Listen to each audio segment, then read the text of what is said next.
ಓಂ ನಾರಾಯಣಂ ನಮಸ್ಕೃತ್ಯ ನರಂ ಚೈವ ನರೋತ್ತಮಂ ದೇವೀಂ ಸರಸ್ವತೀಂ ಚೈವ ತತೋ ಜಯಮುದೀರಯೇತ್. ಓಂ ಶಾಂತಿ ಶಾಂತಿ ಶಾಂತಿ. ನಾವು ಮಹಾಭಾರತದ ವನಪರ್ವದಲ್ಲಿ ಲೋಮರ್ಷ ಮಹರ್ಷಿಯರು ಪಾಂಡವರನ್ನು ಭೇಟಿಯಾಗಿದ್ದ ಸಂದರ್ಭವನ್ನು ವಿಚಾರ ಮಾಡ್ತಿದ್ವಿ. ಈಗ ಲೋಮಶ ಮಹರ್ಷಿಗಳು ಅರ್ಜುನನು ಕ್ಷೇಮವಾಗಿದ್ದಾನೆ, ಅರ್ಜುನನು ಪಾಶುಪತಾಸ್ತ್ರವನ್ನು ಬ್ರಹ್ಮಶಿರ ಅಸ್ತ್ರ ಅಂತಾರೆ ಅದನ್ನು ಹೊಂದಿಬಿಟ್ಟಿದ್ದಾನೆ, ಆದ್ದರಿಂದ ನೀನು ಕರ್ಣನ ಬಗ್ಗೆ ಹೆದರ್ಕೋಬೇಕಾದ ಅವಶ್ಯಕತೆ ಇಲ್ಲ ಅಂತ ಆ ಮೆಸೇಜು ಕಳಿಸಿದ್ದಾನೆ. ಯಾಕಂದರೆ ದೇವೇಂದ್ರನಿಗೂ ಗೊತ್ತು ಧರ್ಮರಾಜ ಕರ್ಣನಿಗೆ ಹೆದರ್ತಾ ಇರ್ತಾನೆ. ಕರ್ಣ ಅಷ್ಟು ಪರಾಕ್ರಮಿ ಆಗಿರ್ತಾನೆ. ಶಾಪಗಳೇ ಇಲ್ಲ ಅಂದಿದ್ದರೆ, ಕೃಷ್ಣ ಪರಮಾತ್ಮನೇ ಇಲ್ಲ ಅಂದಿದ್ದರೆ ಅರ್ಜುನನಿಗೆ ಗೆಲ್ಲೋದಕ್ಕಾಗ್ತಿರಲಿಲ್ಲ. ಒಂದು ದಿವಸ ಏನು ಕರ್ಣ ಸೇನಾಧಿಪತಿಯಾಗಿ ಯುದ್ಧನ ಪ್ರಾರಂಭ ಮಾಡ್ತಾಯಿದ್ರೆ ವಿಪರೀತವಾಗಿ ಪರಾಕ್ರಮದಿಂದ ಯುದ್ಧ ಮಾಡ್ತಾ ಇರ್ತಾನೆ. 4 ಜನ ಪಾಂಡವರು ಸಿಕ್ಕಿದ್ರು ಕೂಡ 4 ಜನರನ್ನು ಸೋಲಿಸಿಬಿಟ್ಟು ಇನ್ನು ತಾಯಿಗೆ ಮಾತು ಕೊಟ್ಟಿರ್ತಾನಲ್ಲ, ಅರ್ಜುನನ ಬಿಟ್ಟು ಮಿಕ್ಕಿದವ್ರು ಯಾರಾದರೂ ಸಿಕ್ಕಿದ್ರು ಕೂಡ ಸಾಯಿಸ್ತೀರ ಬಿಟ್ಬಿಡ್ತೀನಿ ಅಂತ ಅವಮಾನ ಮಾಡಿ ಭೀಮನ್ನ ಕಾಲು ಕೆಳಗಡೆ ಹಾಕ್ಕೊಂಡು ಬಾಣದಿಂದ ಹಿಂಗೆ ಚುಚ್ಚಿ ನಿನಗೆ ಯಾಕೋ ಯುದ್ಧ, ಹೋಗು ನೀನು ಅಡುಗೆ ಕೆಲಸ ಮಾಡ್ಕೊಡೋಕು ನಿನ್ನ ಲಾಯಕ್ಕಷ್ಟೇ, ನಿನಗೆ ಯಾಕೆ ಯುದ್ಧ ಅಂತ. ಧರ್ಮರಾಜ ನಿನಗೆ ಯಾಕೋ ಯುದ್ಧ, ನೀನು ಜೂಜಾಟ ಆಡೋಕ್ಕೆ ಹೋಗು ಅಂದ್ಬಿಟ್ಟು ಎಲ್ಲರೂ ಹಿಂಗೆ ಅವಮಾನ ಮಾಡಿ ಪ್ರಾಣ ಭಿಕ್ಷೆ ಕೊಟ್ಟು ಬಿಟ್ಬಿಟ್ಟಿರ್ತಾನೆ. ಆವತ್ತು ಆ ಪರಾಕ್ರಮ ನೋಡಿಬಿಟ್ಟು ಅರ್ಜುನ ಅಂತಾನೆ, ನಾನು ಕರ್ಣನಿದ್ದ ಕಡೆಗೆ ತಿರುಗಿಸು ಕೃಷ್ಣ ಅಂತಾನೆ. ಬೇಡ ಅರ್ಜುನ, ಇವತ್ತು ಕರ್ಣನ ಎದುರುಗಡೆ ಹೋಗೋದೇ ಬೇಡ. ಅವನ ಎದುರುಗಡೆ ಇವತ್ತು ಹೋದ್ರೆಗನ ನಮ್ಮನ್ನು ಕೂಡ ಮುಗಿಸ್ಬಿಡ್ತಾನೆ. ಇವತ್ತು ಭಯಂಕರವಾಗಿದ್ದಾನೆ, ಪ್ರಳಯಾಗ್ನಿ ಥರ ಇದ್ದಾನೆ, ಇವತ್ತು ಹೋಗೋದು ಬೇಡ ಅಂತ ಕೇಳೋದಿಲ್ಲ. ನೋಡೋಣ ಅಂತ ಹೋಗ್ತಾನೆ. ಆ ಪ್ರಕಾಶ ಸ್ವರೂಪ ಮಧ್ಯಾಹ್ನದ ಸೂರ್ಯನಿಗೆ ಮೇಲ್ಗಡೆ ಹೆಂಗೆ ನೋಡೋಕ್ಕಾಗೋದಿಲ್ವೋ, ಕರ್ಣನ ಎದುರುಗಡೆ ನೋಡೋದಕ್ಕೆ ಕೂಡ ಆಗೋದಿಲ್ಲ ಅರ್ಜುನನಿಗೆ. ತಿರುಗಿಸ್ಬಿಡು ಅಂತಾನೆ. ಹೌದು ನೀನು ಹೇಳಿದಾಗ ನಿಜಾನೇ, ಇವತ್ತು ಯಾಕೋ ಭಯಂಕರ ರೂಪದಲ್ಲಿದ್ದಾನೆ, ತಿರುಗಿಸ್ಬಿಡು ರಥನ, ಬೇರೆ ಕಡೆ ಯುದ್ಧ ಮಾಡೋಕ್ಕೆ ಹೋಗ್ತಾನೆ ಕರ್ಣನ ಬಿಟ್ಬಿಟ್ಟು ಅರ್ಜುನ. ಅಷ್ಟು ಪರಾಕ್ರಮವಾಗಿ ಯುದ್ಧ ಮಾಡ್ತಾ ಇರ್ತಾನೆ. ಘಟೋತ್ಕಚ ಇಲ್ಲ ಅಂದಿದ್ದರೆ ಅಮೋಘ ಶಕ್ತಿಯ ಅಸ್ತ್ರ ಹೊಂದಿತ್ತು. ಆ ಶಕ್ತಿಯ ಅಸ್ತ್ರದಿಂದ ಯಾರು ಕೃಷ್ಣ ಪರಮಾತ್ಮ ಕೂಡ ನಿಲ್ಲಿಸೋದಕ್ಕಾಗೋದಿಲ್ಲ ಅಂಥ ಅಸ್ತ್ರ ಇರುತ್ತೆ ಅದು. ಆದ್ದರಿಂದ ಅಮೋಘ ಶಕ್ತಿ ಅಸ್ತ್ರನ ವೇಸ್ಟ್ ಮಾಡಿಸೋದಕ್ಕೆ ಘಟೋತ್ಕಚನ ಬಲಿ ಕೊಡಿಸ್ಬಿಡ್ತಾನೆ ಕೃಷ್ಣ ಪರಮಾತ್ಮ. ಆವತ್ತು ಕೃಷ್ಣ ಪರಮಾತ್ಮ ಫುಲ್ಲು ಖುಷಿ ಆಗ್ಬಿಡ್ತಾನೆ, ಇನ್ನು ಅರ್ಜುನನಿಗೆ ಸಾವಿಲ್ಲ ಅಂದ್ಬಿಟ್ಟು. ಅಂಥ ಪರಾಕ್ರಮಿ ಕರ್ಣನು ಧರ್ಮರಾಜನಿಗೆ ಗೊತ್ತು ಅಷ್ಟು ಈಸಿ ಅಲ್ಲ ಕರ್ಣ ಅಂತ. ಕರ್ಣ ಅಧರ್ಮದ ಯುದ್ಧ ಮಾಡಿದಾಗ ಅವನಿಗೆ ಶಕ್ತಿ ಸ್ವಲ್ಪ ಕುಂಠಿತ ಆಗುತ್ತೆ. ಆದರೆ ಧರ್ಮದಿಂದ ಯುದ್ಧ ಮಾಡೋಕ್ಕೆ ಹೋದರೆ ಭಯಂಕರ ಪವರ್ಫುಲ್ ಆಗಿಬಿಡ್ತಾನೆ.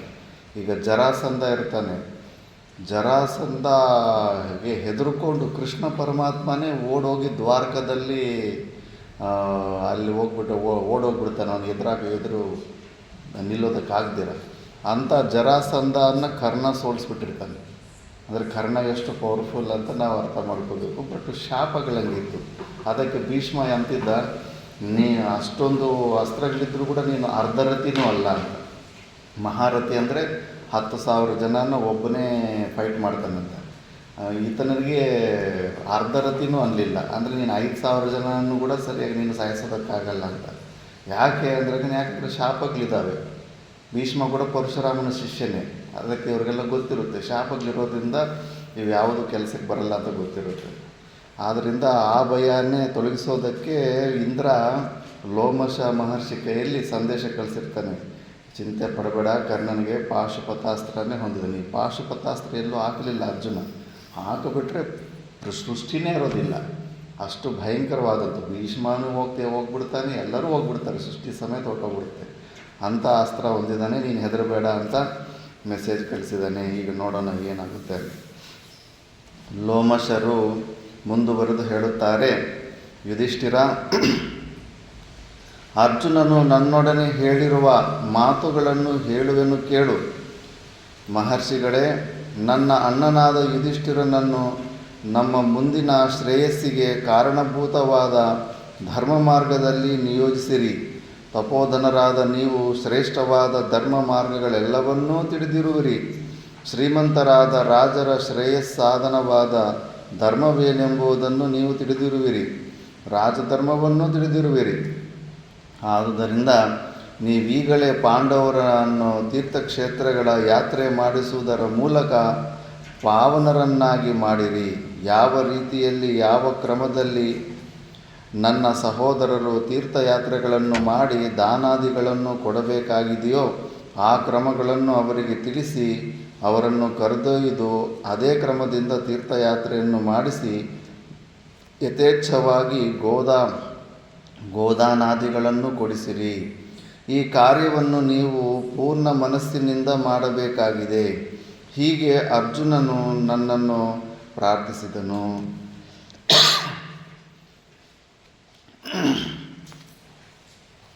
ಅರ್ಜುನನು ಮುಂದುವರೆದು ಪುನಃ ನನ್ನೊಡನೆ ಹೀಗೆಂದನು. ನಿಮ್ಮಿಂದ ರಕ್ಷಿತನಾದ ಧರ್ಮರಾಜನು ಸಕಲ ತೀರ್ಥಗಳ ಯಾತ್ರೆಯನ್ನು ಮಾಡಲಿ. ದುರ್ಗಗಳಲ್ಲಿಯೂ ವನಪರ್ವತಗಳಲ್ಲಿಯೂ ಹಳ್ಳಕೊಳ್ಳಗಳಲ್ಲಿಯೂ ಅವನಿಗೆ ಮಾರ್ಗವನ್ನು ತೋರಿ ನೀವು ಅವನನ್ನು ರಕ್ಷಿಸಬೇಕಾಗಿದೆ. ತೀರ್ಥಗಳ ಸಮೀಪದಲ್ಲಿ ಅನೇಕ ರಾಕ್ಷಸರಿರುವರೆಂದು ಕೇಳಿದ್ದೇನೆ. ಅವರಿಂದಲೂ ನೀವು ನನ್ನ ಸಹೋದರರನ್ನು ರಕ್ಷಿಸಬೇಕಾಗಿದೆ. ಇಂದ್ರನನ್ನು ಹೇಗೆ ದದೀಚಿ ಮಹರ್ಷಿಯು ಸಂರಕ್ಷಿಸಿದನೋ, ಸೂರ್ಯನನ್ನು ಹೇಗೆ ಅಂಗಿರಸ ಮಹರ್ಷಿಯು ಸಂರಕ್ಷಿಸಿದನೋ, ಅದೇ ರೀತಿಯಲ್ಲಿ ನೀವು ನನ್ನ ಸಹೋದರರನ್ನು ರಾಕ್ಷಸರ ಬಾಧೆಯಿಂದ ರಕ್ಷಿಸಿರಿ. ಬ್ರಾಹ್ಮಣೋತ್ತಮರೇ, ತೀರ್ಥಕ್ಷೇತ್ರಗಳಿಗೆ ಪ್ರಯಾಣ ಮಾಡುವ ಮಾರ್ಗದಲ್ಲಿ ಪರ್ವತೋಪಮರಾದ ಅನೇಕ ರಾಕ್ಷಸರಿದ್ದಾರೆ. ಮಹಾತಪಸ್ವಿಗಳಾದ ನೀವು ಪಾಂಡವರ ರಕ್ಷಕರಾದಲ್ಲಿ ರಾಕ್ಷಸರು ಅವರು ಹತ್ತಿರವೂ ಸುಳಿಯಲಾರರು. ಹೀಗೆಂದು ಅರ್ಜುನನು ಹೇಳಿದನು. ಧರ್ಮಜ, ಇಂದ್ರನ ಮಾತಿಗನುಸಾರವಾಗಿಯೂ ಅರ್ಜುನನು ಮಾಡಿದ ಪ್ರಾರ್ಥನೆಗನುಸಾರವಾಗಿಯೂ ನಾನು ನಿನ್ನ ರಕ್ಷಕನಾಗಿ ನಿನ್ನೊಡನೆ ತೀರ್ಥಯಾತ್ರೆಯನ್ನು ಮಾಡುವೆನು. ಈ ಮೊದಲೇ ನಾನು 2 ಬಾರಿ ತೀರ್ಥಯಾತ್ರೆಯನ್ನು ಮಾಡಿರುತ್ತೇನೆ. ನಿನ್ನೊಡನೆ ನಾನು 3ನೆಯ ಬಾರಿಗೆ ತೀರ್ಥಯಾತ್ರೆಯನ್ನು ಮಾಡುತ್ತೇನೆ. ಯುಧಿಷ್ಠಿರ, ಸಕಲ ಭಯಗಳ ನಿವಾರಕವಾದ ಮಹಾಪುಣ್ಯಪ್ರದವಾದ ತೀರ್ಥಯಾತ್ರೆಯು ಹಿಂದೆ ಪುಣ್ಯವಂತರಾದ ರಾಜರ್ಷಿಗಳಾದ ಮನ್ವಾದಿಗಳಿಂದಲೂ ಮಾಡಲ್ಪಟ್ಟಿದೆ. ಕುಟಿಲ ಬುದ್ಧಿಯುಳ್ಳವರು, ಜಿತೇಂದ್ರಿಯರಲ್ಲದವರು, ಅವಿದ್ಯಾವಂತರು, ಪಾಪಕರ್ಮಿಗಳು, ದುರ್ಬುದ್ಧಿಯುಳ್ಳವರು ಪುಣ್ಯತೀರ್ಥಗಳಲ್ಲಿ ಸ್ನಾನ ಮಾಡಲಾರರು. ನೀನಾದರೋ ಧರ್ಮಬುದ್ಧಿಯುಳ್ಳವನಾಗಿರುವೆ, ಧರ್ಮವನ್ನು ತಿಳಿದವನಾಗಿರುವೆ, ಸತ್ಯ ಸಂಕಲ್ಪನಾಗಿರುವೆ. ನೀನು ಸಕಲವಾದ ತೊಂದರೆಗಳಿಂದಲೂ ವಿಮುಕ್ತನಾಗಿ ಪುನಃ ನಿನ್ನ ರಾಜ್ಯಕೋಶಾದಿಗಳನ್ನು ಪಡೆದು ಚಕ್ರವರ್ತಿಯಾಗುವೆ.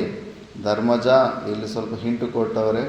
ಈ ಶ್ಲೋಕದಲ್ಲಿರುವ ಸತ್ಯ ಸಂಗ್ರಹ ಎಂಬುದಕ್ಕೆ ಸತ್ಯಯಜ್ಞ ಎಂದು ಅರ್ಥ ಮಾಡಲಾಗಿದೆ. ಯದ್ಯಪಿ ಸಂಗರ ಶಬ್ದಕ್ಕೆ ಸಂಗ್ರಾಮವೆಂಬ ಅರ್ಥವಿದ್ದರೂ ಯಾನ್ಯೇವ ಸಂಗ್ರಾಮ ನಾಮಾನಿ ತಾನಿ ಯಜ್ಞನಾಮಾನಿ ಎಂಬ ಯಾಸ್ಕರ ಉಕ್ತಿಯಂತೆ ಸತ್ಯ ಸಂಗ್ರಹ ಎಂಬುದಕ್ಕೆ ಸತ್ಯಯಜ್ಞ, ಸತ್ಯವೇ ದೀಕ್ಷೆಯಾಗಿ ಉಳ್ಳವನು ಎಂದು ಅರ್ಥವಾಗುತ್ತದೆ ಅಂತ ಈ ಅರ್ಥ ಮಾಡ್ಕೋಬೇಕು ಅಂತ.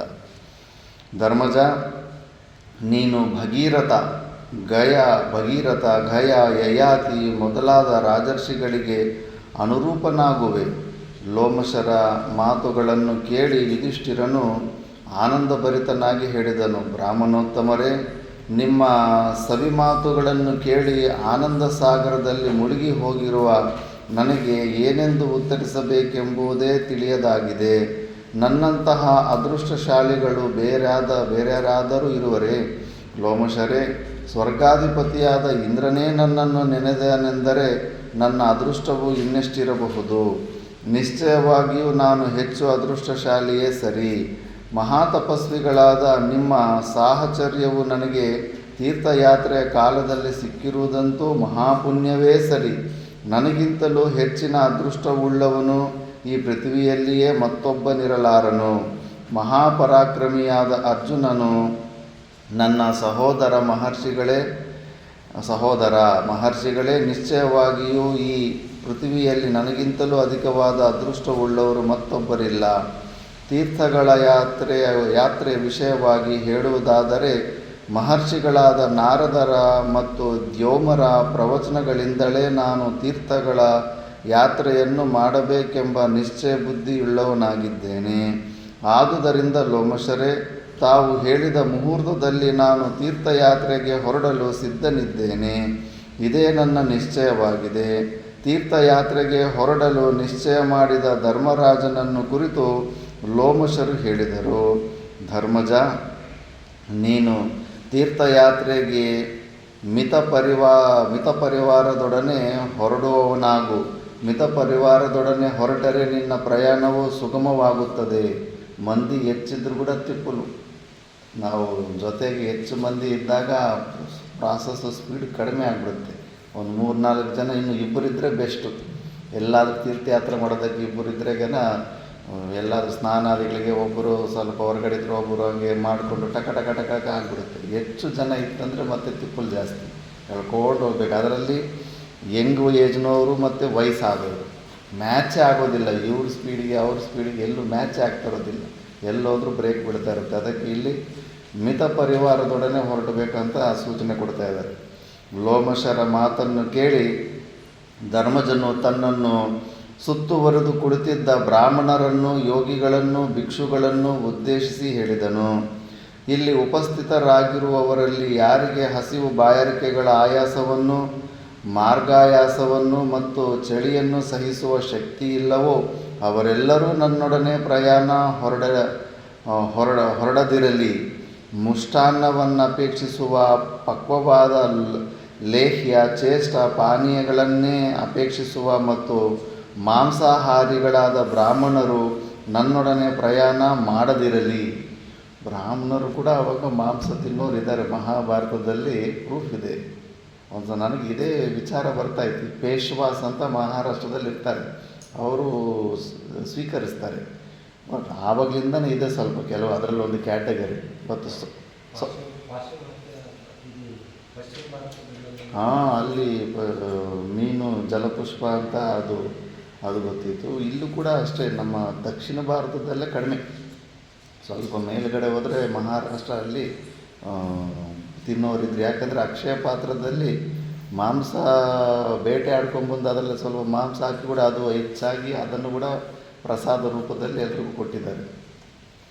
ಕೇವಲ ಅಡಿಗೆಯವರ ಅವಲಂಬನೆಯಿಂದಲೇ ಜೀವಿಸುವವರು, ಸ್ವಯಂ ಪಾಕ ಮಾಡಿಕೊಳ್ಳಲು ಅಸಮರ್ಥರಾದವರು ನನ್ನೊಡನೆ ಬಾರದಿರಲಿ. ಇದು ಕಲ್ತಿರಬೇಕು. ಮೋಕ್ಷ ಮಾರ್ಗದಲ್ಲಿ ಮುಂದೆ ಹೋಗೋರು ಸ್ವಯಂ ಪಾಕಿಗಳಾಗಿರಬೇಕು. ಫಸ್ಟು ಅದಕ್ಕೆ ಉತ್ತರ ಭಾರತದಲ್ಲಿ ಫಸ್ಟು ರೊಟ್ಟಿ ಮಾಡೋದು ಕಳಿಸ್ತಾರೆ. Dependency is death. ನೀನು ಒಬ್ಬರ ಮೇಲೆ ಆಧಾರಪಟ್ಟು ನೀನು ಜೀವನ ನಡೆಸಬೇಡ. ಆ ವಿದ್ಯೆನ ನೀನು ಕಲ್ತ್ಕೋಬೇಕು. ನಿನ್ನ ಟಕ್ಕಂತ ಏನೋ ಒಂದು ಎಲ್ಲಾದರೂ ಹೋದ್ರೆ ಸಣ್ಣ ಕಮಂಡಲ ಇದ್ದರೆ ಸಾಕು. ಸ್ವಲ್ಪ ಬೆಂಕಿ ಹಚ್ಚಿಬಿಟ್ಟಿದ್ದು ಕಮಂಡದಲ್ಲೇ ಸ್ವಲ್ಪ ನೀರು, ಅನ್ನ, ಸ್ವಲ್ಪ ಅಕ್ಕಿ, ಬೇಳೆ, ಒಂದು ಏನೋ ತರಕಾರಿ ಹಾಕ್ಬಿಟ್ರೆ ಕಿಚಡಿ ಆಗಿಬಿಡುತ್ತೆ. ಟಕ್ ಅಂತ ರೆಡಿ ಆಗಿಬಿಡುತ್ತೆ. ಅದನ್ನು ಸ್ವಲ್ಪ ಸೇವನೆ ಮಾಡಿಕೊಂಡು ಸಾಧನೆ ಮುಂದೆ ಹೋಗ್ತಾ ಇರಬೇಕು. ಇಲ್ಲ ಅಂದರೆ ಈ ಒಂದು ವಿಷಯದಲ್ಲಿ ಸಿಕ್ಕಾಪಟ್ಟೆ ಅಲ್ಲಿ ಇಲ್ಲಿ ತಲೆ ಬಗ್ಸ್ಬೇಕಾಗ್ತಾ ಇರುತ್ತೆ. ಅದಕ್ಕೆ ತೀರ್ಥಯಾತ್ರೆಗೆ ಹೇಳ್ಬಿಟ್ಟಿದ್ದಾರೆ. ತೀರ್ಥಾಟನೇ ಅಡುಗೆ ಮಾಡ್ಕೊಂಡು ತಿನ್ನೋಕ್ಕೆ ಬರೋ ಇರೋರು ತೀರ್ಥಾಟನೆ ಮಾಡಬಾರ್ದು ಅಂತ ಲೆಕ್ಕ. ಸ್ವಯಂ ಆಗಿ ಅವ್ರು, ಯಾಕಂದರೆ ಎಲ್ಲ ಈಗಾದ್ರೆ ಹೋಟೆಲ್ ಅದು ಇದು ಇದ್ದಾವೆ. ಮುಂಚೆ ಹೆಂಗಿರ್ತಾ ಇತ್ತು ಅವೆಲ್ಲ. ಅದಕ್ಕೆ ಸ್ವಯಂ ಆಗಿ ಅಡುಗೆ ಮಾಡಿಕೊಂಡು ತಿನ್ನೋ ಸಾಮರ್ಥ್ಯ ಇರೋರು ಇವೆಲ್ಲ ಸಾಧನೆಗೆ ಹೊರಗಡೆ ಬರಬೇಕು. ನನ್ನೊಡನೆ ಬಾರದಿರಲಿ. ಯಾರಿಗೆ ಅಡುಗೆ ಮಾಡ್ಕೊಳ್ಳೋದಕ್ಕೆ ಬರೋದಿಲ್ವೋ ಅವರು ಬರಬೇಡಿ ಅಂತ. ರಾಜಭಕ್ತಿಯಿಂದ ಕೂಡಿದವರಾಗಿ ಯಾವ ನಾಗರಿಕರು ನನ್ನನ್ನು ಅನುಸರಿಸಿ ಬಂದಿರುವರೋ ಮತ್ತು ಯಾರನ್ನು ನಾನು ಇದುವರೆಗೂ ಭತ್ಯಗಳನ್ನು ಕೊಟ್ಟು ಕಾಪಾಡಿರುವೆನೋ ಅವರೆಲ್ಲರೂ ಹಿಂದೆ ಹಸ್ತಿನಾಪುರಕ್ಕೆ ಹಿಂದಿರುಗಲಿ. ಧೃತರಾಷ್ಟ್ರನು ಅವರೆಲ್ಲರನ್ನೂ ರಕ್ಷಿಸುತ್ತಾನೆ. ಅವರಿಗೆ ಕೊಡಬೇಕಾದ ಭತ್ಯಗಳನ್ನು ಕೊಡುತ್ತಾನೆ. ಒಂದು ವೇಳೆ ಧೃತರಾಷ್ಟ್ರನೇನಾದರೂ ಅವರಿಗೆ ಯಥೋಚಿತವಾದ ಭತ್ಯ ಕೊಡದಿದ್ದರೆ ಸರ್ವದಾ ನಮ್ಮ ಹಿತಚಿಂತಕನಾದ ಪಾಂಚಾಲ ರಾಜನಾದರೂ ಅವರಿಗೆ ಯಥೋಚಿತವಾದ ಭತ್ಯವನ್ನು ನೀಡುತ್ತಾನೆ. ಅವರು ಪಾಂಚಾಲ ದೇಶಕ್ಕಾದರೂ ಪ್ರಯಾಣ ಮಾಡಲಿ. ಈಗ ಒಂದು ಸುಮಾರು 10,000 ಜನಕ್ಕೆ ಹೆಚ್ಚು ಕಡಿಮೆ ಬ್ರಾಹ್ಮಣರು ಅವ್ರ ಹಿಂದನೇ ಇದ್ದಾರೆ. ಅದಕ್ಕೆ ಅವರೆಲ್ಲ ನಿಮ್ಮ ಏರ್ಪಾಟು ಮಾಡಿಕೊಳ್ಳಿ ತೋರಿಸ್ಬಿಡ್ತಾ ಇದ್ದಾರೆ. ಯುಧಿಷ್ಠಿರನು ಹೀಗೆ ಹೇಳಿದ ನಂತರ ಅನೇಕ ನಾಗರಿಕರು, ಅನೇಕ ಬ್ರಾಹ್ಮಣರು ಮತ್ತು ಯತಿಗಳು ಯುಧಿಷ್ಠಿರನನ್ನಾಗಲಿ ಹೋಗಲಾರದೆ ಬಹಳ ದುಃಖಪಡುತ್ತಾ ಹಸ್ತಿನಾಪುರಕ್ಕೆ ಪ್ರಯಾಣ ಮಾಡಿದರು. ಯುಧಿಷ್ಠಿರನ ಮೇಲಿನ ಪ್ರೇಮದಿಂದಾಗಿ ಅವನೊಡನೆ ಹೋಗಿದ್ದು ಯುಧಿಷ್ಠಿರನ ಮಾತಿನಂತೆ ಹಸ್ತಿನೆಗೆ ಹಿಂದಿರುಗಿದ ಅವರೆಲ್ಲರನ್ನೂ ಧೃತರಾಷ್ಟ್ರನು ಮರ್ಯಾದೆಯಿಂದ ಬರಮಾಡಿಕೊಂಡು ಅವರೆಲ್ಲರಿಗೂ ಯಥೋಚಿತವಾದ ಸಂಭಾವನೆಯನ್ನು ಕೊಟ್ಟು ಗೌರವಿಸಿದನು. ಅವರೆಲ್ಲರೂ ಹೊರಟು ಹೋದ ನಂತರ ಯುಧಿಷ್ಠಿರನೊಡನೆ ಕೆಲವು ಬ್ರಾಹ್ಮಣರು ಮಾತ್ರವೇ ಉಳಿದರು. ಧರ್ಮಜನು ಮಿತವಾದ ಪರಿವಾರದಿಂದ ಕೂಡಿದವನಾಗಿ ಲೋಮಶರೊಡನೆ 3 ರಾತ್ರಿಗಳನ್ನು ಕಾಮ್ಯಕ ವನದಲ್ಲಿ ಸಂತೋಷದಿಂದ ಕಳೆದನು. ಯುಧಿಷ್ಠಿರನೊಡನೆ ಇದ್ದ ಬ್ರಾಹ್ಮಣರು ಯುಧಿಷ್ಠಿರನು ತೀರ್ಥಯಾತ್ರೆಗೆ ಸಿದ್ಧನಾದುದನ್ನು ಕಂಡು ಅವನನ್ನು ಸಮೀಪಿಸಿ ಹೇಳಿದರು, ಮಹಾರಾಜ, ನೀನೀಗ ನಿನ್ನ ಅನುಜರೊಡನೆಯೂ ಮಹಾತ್ಮರಾದ ಲೋಮಶರೊಡನೆಯೂ ಕೂಡಿದವನಾಗಿ ಪರಮ ಪವಿತ್ರವಾದ ತೀರ್ಥಗಳ ಯಾತ್ರೆಯನ್ನು ಮಾಡಲಿರುವೆ. ನಮ್ಮನ್ನು ನಿನ್ನೊಡನೆ ಕರೆದೊಯ್ಯುವುದು ಯುಕ್ತವಾಗಿದೆ. ಯುಧಿಷ್ಠಿರ, ನಿನ್ನೊಡನೆ ಈಗ ನಾವು ಆ ಪುಣ್ಯಕ್ಷೇತ್ರಗಳ ದರ್ಶನ ಮಾಡದಿದ್ದರೆ ಇನ್ನೊಂದು ನಾವು ತೀರ್ಥಯಾತ್ರೆ ಮಾಡುವ ಸಾಧ್ಯತೆಯೇ ಇಲ್ಲ. ಇದು ಕೂಡ ಗಮನಿಸಬೇಕು. ತೀರ್ಥಯಾತ್ರೆಗಳು ಸುಮ್ಮನೆ ಅನ್ಕೊತಾ ಇರ್ತೀವಿ ಹೋಗಬೇಕಂತ, ಹೋಗೋದಕ್ಕೆ ಕೂಡ ಆಗೋದಿಲ್ಲ. ಅದಕ್ಕೆ ಸಡನ್ನಾಗಿ ಯಾರೋ ಒಬ್ಬರು ಗ್ರೂಪು ರೆಡಿ ಆದಾಗ ಟಕ್ ಅಂತ ಹೋಗಿ ನೋಡ್ಕೊಂಡು ಬಂದುಬಿಡ್ಬೇಕು. ಮತ್ತು ಆ ಪ್ಲ್ಯಾನ್ಗಳು ಸುಮ್ಮನೆ ಪ್ಲ್ಯಾನ್ ಆಗಿ ಇದ್ದುಬಿಡ್ತವೆ, ಮತ್ತು ನೋಡೋದಕ್ಕಾಗೋದಿಲ್ಲ. ಆ ತೀರ್ಥಗಳೆಲ್ಲವೂ ದುರ್ಗಮಗಳಾಗಿರುವವು. ನರಮಾಂಸ ಭಕ್ಷಕರಿಂದ, ಹುಲಿ, ಸಿಂಹ ಮುಂತಾದ ದುಷ್ಟ ಪ್ರಾಣಿಗಳಿಂದ ಆವೃತವಾಗಿರುವವು. ಗುಂಪು ಕಟ್ಟಿಕೊಂಡು ಆ ತೀರ್ಥಗಳನ್ನು ಸಂದರ್ಶಿಸಲು ಸಾಧ್ಯವೇ ಹೊರತು ಒಬ್ಬರೇ ಆ ತೀರ್ಥಗಳ ಯಾತ್ರೆಯನ್ನು ಮಾಡಲು ಸಾಧ್ಯವೇ ಇಲ್ಲ. ಈಗಲೂ ಕೇದಾರನಾಥ್ಗೆ ಒಂದು ಶಾರ್ಟ್ಕಟ್ ದಾರಿ. ಆ ದಾರಿಯಲ್ಲಿ ಈಗಲೂ ಸಾಧು ಸತ್ಪುರುಷರು ವರ್ಷಕ್ಕೆ ಒಂದು 5-10 ಜನ ಆದರೂ ಇದು ಲೆಪಾರ್ಡನ್ನು ಚೀತಾಗಿಂತ ಇನ್ನು ಸ್ವಲ್ಪ ದೊಡ್ಡದಾಗಿರ್ತೀವಿ. ಇವ್ರು ಏನಂತಾರೆ, చిరుత పుల్లలు ఉంటాయి కదా, చిరుత పుల్లల కన్నా ఇంకొంచెం పెద్ద సైజులో ఉంటాయి. జాగ్వార్ అంటారు దాన్ని, జాగ్వార్. అవి విపరీతంగా ఉన్నాయి హిమాలయ కొండలు. అవి చెట్టెక్కినా వదిలిపెట్టు, చెట్టెక్కి కూడా మొసలను కూడా వదిలిపెట్టు. నీళ్ళలో ఉన్న మొసలను కూడా పట్టుకొని వచ్చి లాక్కొని తినేస్తాయి. అవే ఎక్కువ ఉంటాయి. ఇప్పుడు కూడా మహాత్ములు అక్కడ కేదార్నాథ్కి షార్ట్కట్లో పోయేటోళ్ళు గుంపులుగా పోతారు కొంతమంది. లేకపోతే కానీ సాయంత్రం అయితే వచ్చేస్తాయి. ఇంకా ಆವಾಗ ಇನ್ನೂ ಜಾಸ್ತಿ ಇರ್ತಾವೆ ಆಗಿನ ಕ್ರೂರ ಮೃಗಗಳು. ಅದಕ್ಕೆ ಗುಂಪು ಕಟ್ಟಿಕೊಂಡು ಆ ತೀರ್ಥಗಳನ್ನು ಸಂದರ್ಶಿಸಲು ಸಾಧ್ಯವೇ ಹೊರತು ಒಬ್ಬರೇ ಆ ತೀರ್ಥಗಳ ಯಾತ್ರೆಯನ್ನು ಮಾಡಲು ಸಾಧ್ಯವೇ ಇಲ್ಲ.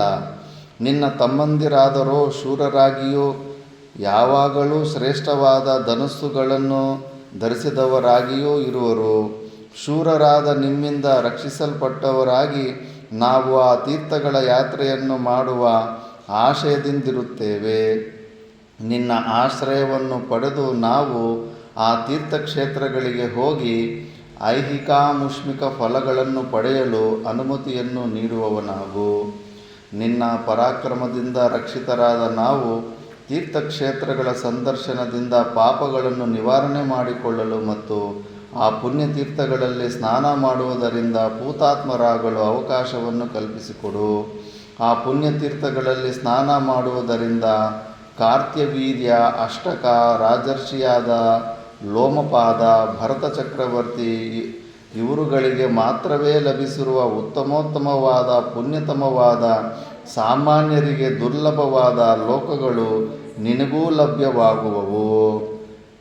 ಮಹಾರಾಜ, ನಾವು ನಿನ್ನೊಡನೆ ಬಂದು ಪ್ರಭಾಸ ತೀರ್ಥವೇ ಮೊದಲಾದ ತೀರ್ಥಗಳನ್ನು, ಮಹೇಂದ್ರವೇ ಮೊದಲಾದ ಪರ್ವತಗಳನ್ನು, ಗಂಗಾ, ಯಮುನಾ ಇವೇ ಮೊದಲಾದ ಪುಣ್ಯ ನದಿಗಳನ್ನು, ದೊಡ್ಡದಾದ ಮತ್ತು ಸುಪ್ರಸಿದ್ಧವಾದ ಪ್ಲಾಕ್ಷಾದಿ ಪುಣ್ಯಕ್ಷೇತ್ರಗಳನ್ನು ಸಂದರ್ಶನ ಮಾಡಬೇಕೆಂದಿರುವೆವು. ನಿನಗೇನಾದರೂ ಬ್ರಾಹ್ಮಣರ ವಿಷಯದಲ್ಲಿ ಗೌರವ ಭಾವನೆ ಇರುವುದಾದರೆ, ಪ್ರೀತಿ ಇರುವುದಾದರೆ ನಮ್ಮ ಕೋರಿಕೆಯಂತೆ ನಮ್ಮನ್ನು ನಿನ್ನೊಡನೆ ಕರೆದುಕೊಂಡು ಹೋಗು. ನಮಗೆ ತೀರ್ಥಯಾತ್ರೆ ಮಾಡಿಸುವುದರಿಂದಲೂ ನಿನಗೆ ಅಪಾರವಾದ ಪುಣ್ಯವೂ ಲಭ್ಯವಾಗುತ್ತದೆ.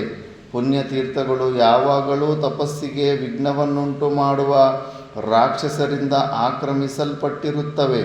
ಅವರಿಂದ ನಮ್ಮನ್ನು ರಕ್ಷಿಸುವುದು ನಿನ್ನ ಕರ್ತವ್ಯವಾಗಿರುತ್ತದೆ. ಲೋಮಶರಿಂದ ರಕ್ಷಿತನಾದ ನೀನು ನಮ್ಮನ್ನು ಕರೆದುಕೊಂಡು ದ್ಯೌಮ್ಯ ನಾರದರು ಹೇಳಿದ ಮತ್ತು ಮಹಾತಪಸ್ವಿಗಳಾದ ಲೋಮಶರು ಮುಂದೆ ಹೇಳಲಿರುವ ತೀರ್ಥಗಳ ಯಾತ್ರೆಯನ್ನು ಅನುಕ್ರಮವಾಗಿ ಮಾಡುವವನಾಗು. ಇದರಿಂದ ನಿನ್ನ ಸಕಲ ಪಾಪಗಳು ಪರಿಹಾರವಾಗುತ್ತವೆ. ಹೀಗೆ ಬ್ರಾಹ್ಮಣರಿಂದ ಪ್ರಾರ್ಥಿತನಾದ ಪುರುಷ ಪುಂಗವರಾದ ಭೀಮಾದಿಗಳಿಂದ ಪರಿವೃತನಾದ ಯುಧಿಷ್ಠಿರನು ಆನಂದ ಬಾಷ್ಪಗಳನ್ನು ಸುರಿಸುತ್ತಾ ಬ್ರಾಹ್ಮಣರೊಡನೆ ಹೇಳಿದನು. ವಿಪ್ರಮೋತ್ತಮರೇ, ನೀವು ಹೇಳಿದಂತೆಯೇ ಆಗಲಿ. ನಿಮ್ಮನ್ನು ತೀರ್ಥಯಾತ್ರೆಗೆ ನನ್ನೊಡನೆ ಕರೆದುಕೊಂಡು ಹೋಗುತ್ತೇನೆ. ಒಂದೆರಡು ದಿನಗಳು ಕಳೆದ ನಂತರ ಶುಭ ದಿನದಲ್ಲಿ ಜಿತೇಂದ್ರಿಯನಾದ ಯುಧಿಷ್ಠಿರನು ಮಹರ್ಷಿಗಳಾದ ಲೋಮಶರ ಮತ್ತು ಪುರೋಹಿತರಾದ ದ್ಯೋಮರ ಅನುಜ್ಞೆಯನ್ನು ಪಡೆದು ತನ್ನ ತಮ್ಮಂದಿರೊಡನೆಯೂ ಮತ್ತು ದ್ರೌಪದಿಯೊಡನೆಯೂ ಸಮಾಲೋಚಿಸಿ ತೀರ್ಥಯಾತ್ರೆಗೆ ಹೊರಡಲು ನಿಶ್ಚಯಿಸಿದನು. ಅದೇ ಸಮಯಕ್ಕೆ ಸರಿಯಾಗಿ ಮಹಾಭಾಗರಾದ ವ್ಯಾಸರು ಮತ್ತು ಮಹಾತ್ಮರಾದ ಪರ್ವತ ನಾರದರು ಧರ್ಮರಾಜನನ್ನು ನೋಡುವ ಸಲುವಾಗಿ ಕಾಮ್ಯಕವನಕ್ಕೆ ಆಗಮಿಸಿದರು. ಅವರು ಬರುತ್ತಿರುವುದನ್ನು ಕಂಡೊಡನೆಯೇ ಯುಧಿಷ್ಠಿರನು ಮುಂದೆ ಹೋಗಿ ಅವರನ್ನು ಆದರದಿಂದ ಸ್ವಾಗತಿಸಿ ಆಶ್ರಮಕ್ಕೆ ಕರೆದೊಯ್ದು ಕುಳ್ಳಿರಿಸಿ ಅರ್ಘ್ಯಪಾದಾದಿಗಳಿಂದ ಮೂವರು ತಪಸ್ವಿಗಳನ್ನು ಯಥಾವಿಧಿಯಾಗಿ ಸತ್ಕರಿಸಿದನು. ಯುಧಿಷ್ಠಿರನಿಂದ ಆದರಪೂರ್ವಕವಾಗಿ ಸತ್ಕೃತರಾದ ಮಹಾತ್ಮರಾದ ವ್ಯಾಸ ಪರ್ವತ ನಾರದರು ಯುಧಿಷ್ಠಿರನಿಗೆ ಹೇಳಿದರು. ಯುಧಿಷ್ಠಿರ, ನೀನು ಭೀಮ, ನಕುಲ, ಸಹದೇವರು ಮತ್ತು ದ್ರೌಪದಿಯು ನಮ್ಮ ಈ ಹಿತವಚನಗಳನ್ನು ಆಲಿಸಿರಿ. ನೀವು ತೀರ್ಥಯಾತ್ರೆಗೆ ಹೊರಡುವ ಮೊದಲು ಮನಸ್ಸಿನ ಕಲ್ಮಶವನ್ನು ತೊಳೆಯಿರಿ. ಕಾಮ, ಕ್ರೋಧ, ಲೋಭ, ಮೋಹ, ಮದ, ಮಾತ್ಸರ್ಯಗಳನ್ನು ದೂರ ಮಾಡಿರಿ.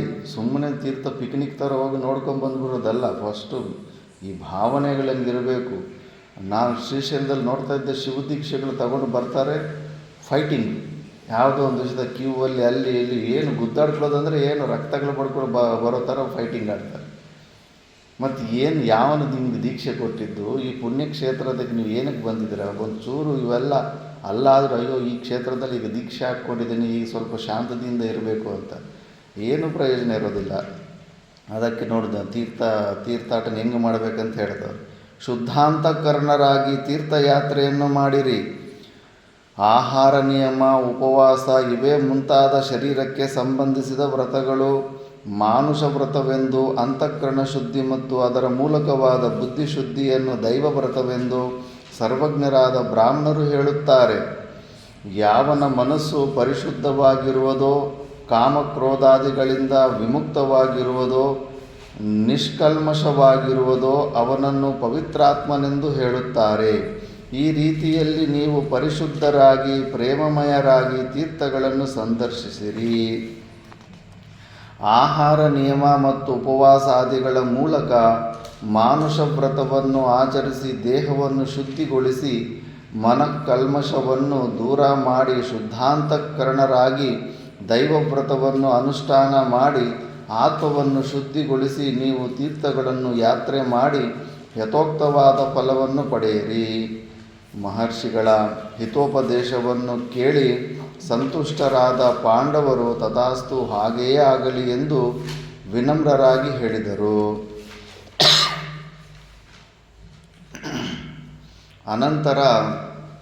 ಅನಂತರದಲ್ಲಿ ವ್ಯಾಸನಾರದ ಪರ್ವತರು ದ್ಯೌಮ್ಯ ಲೋಮಶರು ಪಾಂಡವರಿಗೆ ಸುಖ ಪ್ರವಾಸವನ್ನು ಕೋರಿ ಸ್ವಸ್ತಿವಾಚನ ಮಾಡಿದರು. ಪಾಂಡವರು ದೇವರ್ಷಿಗಳಾದ ಪರ್ವತ ನಾರದ ಲೋಮಶ ವ್ಯಾಸರಿಗೂ ಬ್ರಾಹ್ಮಣರಿಗೂ ಅಭಿವಾದನ ಪೂರ್ವಕವಾಗಿ ನಮಸ್ಕಾರ ಮಾಡಿ ಆಶೀರ್ವಾದಗಳನ್ನು ಪಡೆದು ಚೀರಕೃಷ್ಣಾಜಿನಧಾರಿಗಳಾಗಿ ಅಭೇದ್ಯವಾದ ಕವಚಗಳನ್ನು ಧರಿಸಿ ಕತ್ತಿಗಳನ್ನು ಸೊಂಟಕ್ಕೆ ಬಿಗಿದು ಜಟಾಧಾರಿಗಳಾಗಿ ದ್ಯೌಮ್ಯ ಲೋಮಶರೊಡನೆಯೂ ಬ್ರಾಹ್ಮಣರೊಡನೆಯೂ ಕೂಡಿದವರಾಗಿ ಮಾರ್ಗಶಿರ ಮಾಸವು ಅಥವಾ ಮಾರ್ಗಶಿರ ಮಾಸದ ಹುಣ್ಣಿಮೆಯು ಕಳೆದು ಪುಷ್ಯ ನಕ್ಷತ್ರಯುಕ್ತವಾದ ದಿನ, ಸಾಮಾನ್ಯವಾಗಿ ತದಿಗೆಯ ದಿವಸ ಅದೇ ಪುಷ್ಯ ನಕ್ಷತ್ರದಲ್ಲಿಯೂ ತೀರ್ಥಯಾತ್ರೆಗೆ ಹೊರಟರು. ಜನ್ಮೇಜಯ, ಪರಾಕ್ರಮಿಗಳಾದ ಪಾಂಡವರು ಧನುರ್ಬಾಣಗಳನ್ನು, ಬತ್ತಳಿಕೆಗಳನ್ನು, ಬಳ್ಳೆಗಳನ್ನು ಮತ್ತು ಇತರ ಆಯುಧಗಳನ್ನು ತೆಗೆದುಕೊಂಡು ಇಂದ್ರಸೇನನೇ ಮೊದಲಾದ ಭೃತ್ಯರನ್ನು, ಅನೇಕ ಅಡಿಗೆಯವರನ್ನು, ಪರಿಚಾರಕರನ್ನು ಕರೆದುಕೊಂಡು 15 ರಥಗಳಲ್ಲಿ ಪೂರ್ವಾಭಿಮುಖವಾಗಿ ಪ್ರಯಾಣ ಮಾಡಿದರು. ಜನ್ಮೇಜಯ, ಯುಧಿಷ್ಠಿರನು ದೇವರ್ಷಿಗಳಾದ ಲೋಮರ್ಷರನ್ನು ಕುರಿತು ಹೇಳಿದನು. ದೇವರ್ಷಿ ಸತ್ತಮರೇ, ನಿರ್ಗುಣನೆಂದಾಗಲಿ ಸದ್ಗುಣರಹಿತನೆಂದಾಗಲಿ ನನ್ನನ್ನು ನಾನು ಭಾವಿಸಿಕೊಂಡಿರುವುದಿಲ್ಲ. ಆದರೂ ನಾನು ಅಪಾರವಾದ ದುಃಖಕ್ಕೀಡಾಗಿದ್ದೇನೆ. ಗುಣವಂತನಾಗಿದ್ದು ನನ್ನಂತೆ ಕಷ್ಟಕ್ಕೀಡಾದ ರಾಜರು ಹಿಂದೆ ಯಾರೂ ಇರಲಿಲ್ಲವೆಂದು ಭಾವಿಸುತ್ತೇನೆ. ಮತ್ತೊಂದು ವೈಪರೀತ್ಯವನ್ನು ನಾನು ಕಾಣುತ್ತಿದ್ದೇನೆ. ಮಹರ್ಷಿಗಳೇ, ನನ್ನ ಶತ್ರುಗಳಲ್ಲಿ ಸದ್ಗುಣ ಲೇಶವೂ ಇಲ್ಲ. ಅವರು ಧರ್ಮಹೀನರಾಗಿದ್ದಾರೆ. ಹೀಗಿದ್ದರೂ ಅವರು ಪ್ರಪಂಚದಲ್ಲಿ ಉಚ್ಛ್ರಾಯ ಸ್ಥಿತಿಗೆ ಬರುತ್ತಲಿದ್ದಾರೆ. ಎಲ್ಲರ ಸಮಸ್ಯೆನೂ ಇದೆ. ಎಲ್ಲ ದುಷ್ಟರು, ಮೂರ್ಖರು, ಇವರೇ ಎಲ್ಲ ಚೆನ್ನಾಗಿ ಉದ್ಧಾರ ಆಗ್ತಾ ಇದ್ದಾರೆ ಅನ್ನೋದು ಬರ್ತಾ ಇರುತ್ತೆ. ದಿನದಿನಕ್ಕೂ ವೃದ್ಧಿ ಹೊಂದುತ್ತಿದ್ದಾರೆ. ಇದಕ್ಕೆ ಕಾರಣವಾದರೂ ಏನಿರಬಹುದು ಲೋಮಶರೇ? ಆವಾಗ ಲೋಮಶರು ಹೇಳ್ತಾರೆ, ಕುಂತಿ ಪುತ್ರನೇ ಯುಧಿಷ್ಠಿರ, ಅಧರ್ಮ ಕಾರ್ಯಗಳಲ್ಲಿಯೇ ಅಭಿರುಚಿಯುಳ್ಳ ನಿನ್ನ ಶತ್ರುಗಳು ಅಧರ್ಮ ಕಾರ್ಯಗಳನ್ನು ಮಾಡುತ್ತಿದ್ದರೂ ಅಭಿವೃದ್ಧಿ ಹೊಂದುತ್ತಿದ್ದಾರೆಂದು ನೀನು ಯಾವಾಗಲೂ ದುಃಖಿಸುವ ಕಾರಣವಿಲ್ಲ. ಅಧರ್ಮ ಕಾರ್ಯಗಳನ್ನು ಮಾಡುವುದರಿಂದ ಮಾನವನು ಪ್ರಾರಂಭದಲ್ಲಿ ಅಭಿವೃದ್ಧಿಯನ್ನು ಹೊಂದುತ್ತಾನೆ, ಬಳಿಕ ಶ್ರೇಯಸ್ಸನ್ನು ಕಾಣುತ್ತಾನೆ, ಅನಂತರ ತನ್ನ ಶತ್ರುಗಳನ್ನು ಜಯಿಸುತ್ತಾನೆ. ಆದರೆ ಕಟ್ಟಕಡೆಗೆ ಸರ್ವನಾಶವನ್ನೇ ಹೊಂದುತ್ತಾನೆ. ಅಧರ್ಮದಿಂದ ಪ್ರಾಪ್ತವಾಗುವ ಅಭ್ಯುದಯವು ಶಾಶ್ವತವಾಗಿ ಉಳಿಯುವುದಿಲ್ಲ. ಕ್ಲೈಮ್ಯಾಕ್ಸಲ್ಲಿ ಓರಷ್ಟಾಗಿರುತ್ತೆ ಅವ್ರಿಗೆ. ಯುಧಿಷ್ಠಿರ, ಅಧರ್ಮಾಚರಣೆಯಿಂದ ಅಭಿವೃದ್ಧಿ ಹೊಂದಿ ಉಚ್ಛ್ರಾಯ ಸ್ಥಿತಿಯನ್ನು ಪಡೆದ ಅನೇಕ ದೈತ್ಯ ದಾನವರನ್ನು ನಾನು ನೋಡಿದ್ದೇನೆ. ಕಟ್ಟಕಡೆಗೆ ಅವರು ಸಂಪೂರ್ಣವಾಗಿ ನಿರ್ಮೂಲರಾದುದನ್ನು ಕಂಡಿದ್ದೇನೆ. ಇದಕ್ಕೆ ನಿದರ್ಶನವನ್ನು ಹಿಂದೆ ದೇವಯುಗದಲ್ಲಿ ನಾನು ಪ್ರತ್ಯಕ್ಷವಾಗಿಯೇ ನೋಡಿದ್ದೇನೆ. ದೇವಯುಗದಲ್ಲಿ ದೇವತೆಗಳು ಧರ್ಮನಿಷ್ಠರಾಗಿರುತ್ತಿದ್ದರು. ದೈತ್ಯರು ಅಧರ್ಮ ಮಾರ್ಗದಲ್ಲಿ ನಡೆಯುತ್ತಿದ್ದರು. ದೇವತೆಗಳು ಪುಣ್ಯತೀರ್ಥಗಳ ಯಾತ್ರೆ ಮಾಡುತ್ತಿದ್ದರು. ದೈತ್ಯರು ತೀರ್ಥಯಾತ್ರೆಯನ್ನು ಮಾಡುತ್ತಿರಲಿಲ್ಲ. ಅಧರ್ಮ ಮಾರ್ಗದಿಂದ ಅಭಿವೃದ್ಧಿ ಹೊಂದಿದ ಅವರನ್ನು ದರ್ಪವು ಆವರಿಸಿದ್ದಿತು. ಈಗಂದರೆ ಯಾರು ತೀರ್ಥಯಾತ್ರೆ ಮಾಡ್ತಾ ಇಲ್ಲ ಅವರೆಲ್ಲ ದೈತ್ಯರು, ರಾಕ್ಷಸರ ಕ್ಯಾಟಿಗೆ ಬಂದುಬಿಡ್ತಾರೆ. ಮತ್ತೆ ದರ್ಪದಿಂದ ಮತ್ತು ತಾತ ಮುತ್ತಾತನ ಸಮಯದಲ್ಲಿ ಬೇಕಾದರೆ ಕೇಳಿ ನೀವು, ಎತ್ತಿನ ಬಂಡಿ ಕಟ್ಟಿಕೊಂಡು ಬೆಂಗಳೂರಿಂದ ಕೂಡ ತಿರುಪತಿಗೆ ಎತ್ತಿನ ಗಾಡಿಯಲ್ಲಿ ಹೋಗಿ ಆರಾಮಾಗಿ ಬಂದುಬಿಡ್ತಾ ಇದ್ರಂತೆ. 1 ವಾರ ಸಮಯ ತಗೊಂಡು ಆರಾಮಾಗಿ ಸುಮಾರು ಆ ಸುತ್ತಮುತ್ತ ತೀರ್ಥ ಕ್ಷೇತ್ರಗಳೆಲ್ಲ ಆರಾಮಾಗಿ ಮಾಡಿದ್ರು. ಅವ್ರ ಹತ್ರ ಸಮಯ ಇತ್ತು. ಈಗೆಲ್ಲ ಜಾಬ್ಗಳು ಅವು ಇವಂತ ಸಿಕ್ಕಾಕೊಂಡ್ಬಿಟ್ಟು ಟೆಕ್ನಾಲಜಿ ಇದ್ದರೂ ಕೂಡ ಹೋಗೋ ಮನಸ್ಸಿಲ್ಲ. ಹೌದು, ಈಗ ಫುಲ್ ಇದಾಗ್ಬಿಟ್ಟಿದೆ. ದರ್ಪದಿಂದ ದುರಭಿಮಾನವು, ದುರಭಿಮಾನದಿಂದ ಕ್ರೋಧವು ಸ್ವಾಭಾವಿಕವಾಗಿಯೇ ಉಂಟಾಯಿತು. ಅವರ್ಯಾರಿಗೂ ಸೌಶೀಲ್ಯಾದಿ ಗುಣಗಳಿರಲಿಲ್ಲ. ಕ್ರೋಧದಿಂದ ನಾಚಿಕೆಯು ಹೊರಟು ಹೋಯಿತು. ಅವರು ಚಾರಿತ್ರಹೀನರಾಗಿದ್ದರೂ ಕೆಟ್ಟ ಕೆಲಸಗಳನ್ನು ಮಾಡುವುದರಲ್ಲಿ ಅವರಿಗೆ ಲಜ್ಜೆ ಎಂಬುದೇ ಇರಲಿಲ್ಲ. ಈ ರೀತಿಯಲ್ಲಿ ನಾಚಿಕೆಗೆಟ್ಟು ದುಷ್ಕಾರ್ಯ ಪ್ರವರ್ತನೆಯುಳ್ಳ, ಹೀನಗುಣವುಳ್ಳ, ಅಧರ್ಮಿಗಳಾದ, ವ್ರತಾನುಷ್ಠಾನರಹಿತರಾದ ದೈತ್ಯರನ್ನು ಕ್ಷಮೆ ಸ್ವಧರ್ಮಗಳು ಬಿಟ್ಟು ದೂರ ಹೊರಟು ಹೋದವು. ಲಕ್ಷ್ಮಿಯು ದೇವತೆಗಳಲ್ಲಿ ಆಶ್ರಯವನ್ನು ಪಡೆದಳು. ಅಲಕ್ಷ್ಮಿಯು ದೈತ್ಯರಲ್ಲಿ ಸೇರಿಕೊಂಡಳು.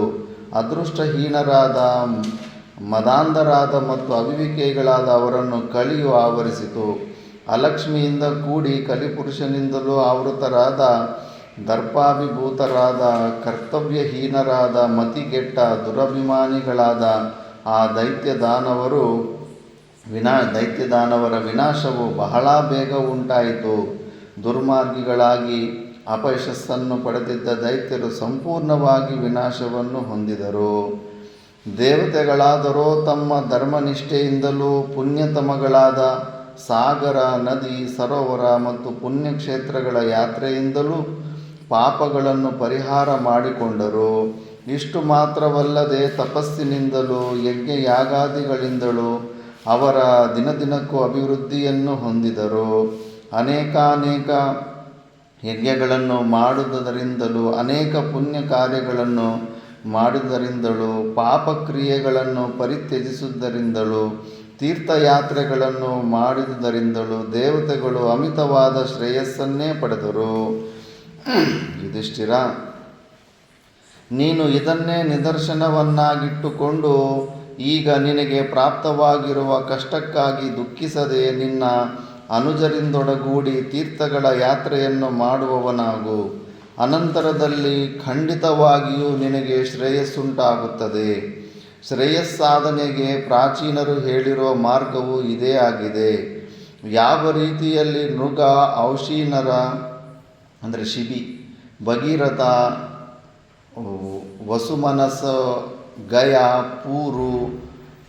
ಪುರೂರವಸ ಇವರುಗಳು ತಪಸ್ಸರಣೆ ಮಾಡುತ್ತಲೂ ತೀರ್ಥಗಳ ಯಾತ್ರೆಯನ್ನು ಮಾಡುತ್ತಲೂ ಪುಣ್ಯತೀರ್ಥಗಳಲ್ಲಿ ಸ್ನಾನ ಮಾಡುತ್ತಲೂ ಮಹಾತ್ಮರಾದ ಮಹರ್ಷಿಗಳನ್ನು ಸಂದರ್ಶಿಸುತ್ತಲೂ ಯಶಸ್ಸು, ಪುಣ್ಯ ಮತ್ತು ಐಶ್ವರ್ಯಗಳನ್ನು ಪಡೆದರೋ, ಅದೇ ರೀತಿಯಲ್ಲಿ ನೀನು ಪುಣ್ಯತೀರ್ಥಗಳ ಯಾತ್ರೆ ಮಾಡಿ ಮಹಾತ್ಮರನ್ನು ಸಂದರ್ಶಿಸಿ ವಿಪುಲವಾದ ಸಂಪತ್ತನ್ನು, ಶ್ರೇಯಸ್ಸನ್ನು ಪಡೆಯುವವನಾಗು. ಯಾವ ರೀತಿಯಲ್ಲಿ ಪುತ್ರ ಬಂಧುಗಳಿಂದ ಸಮೇತನಾದ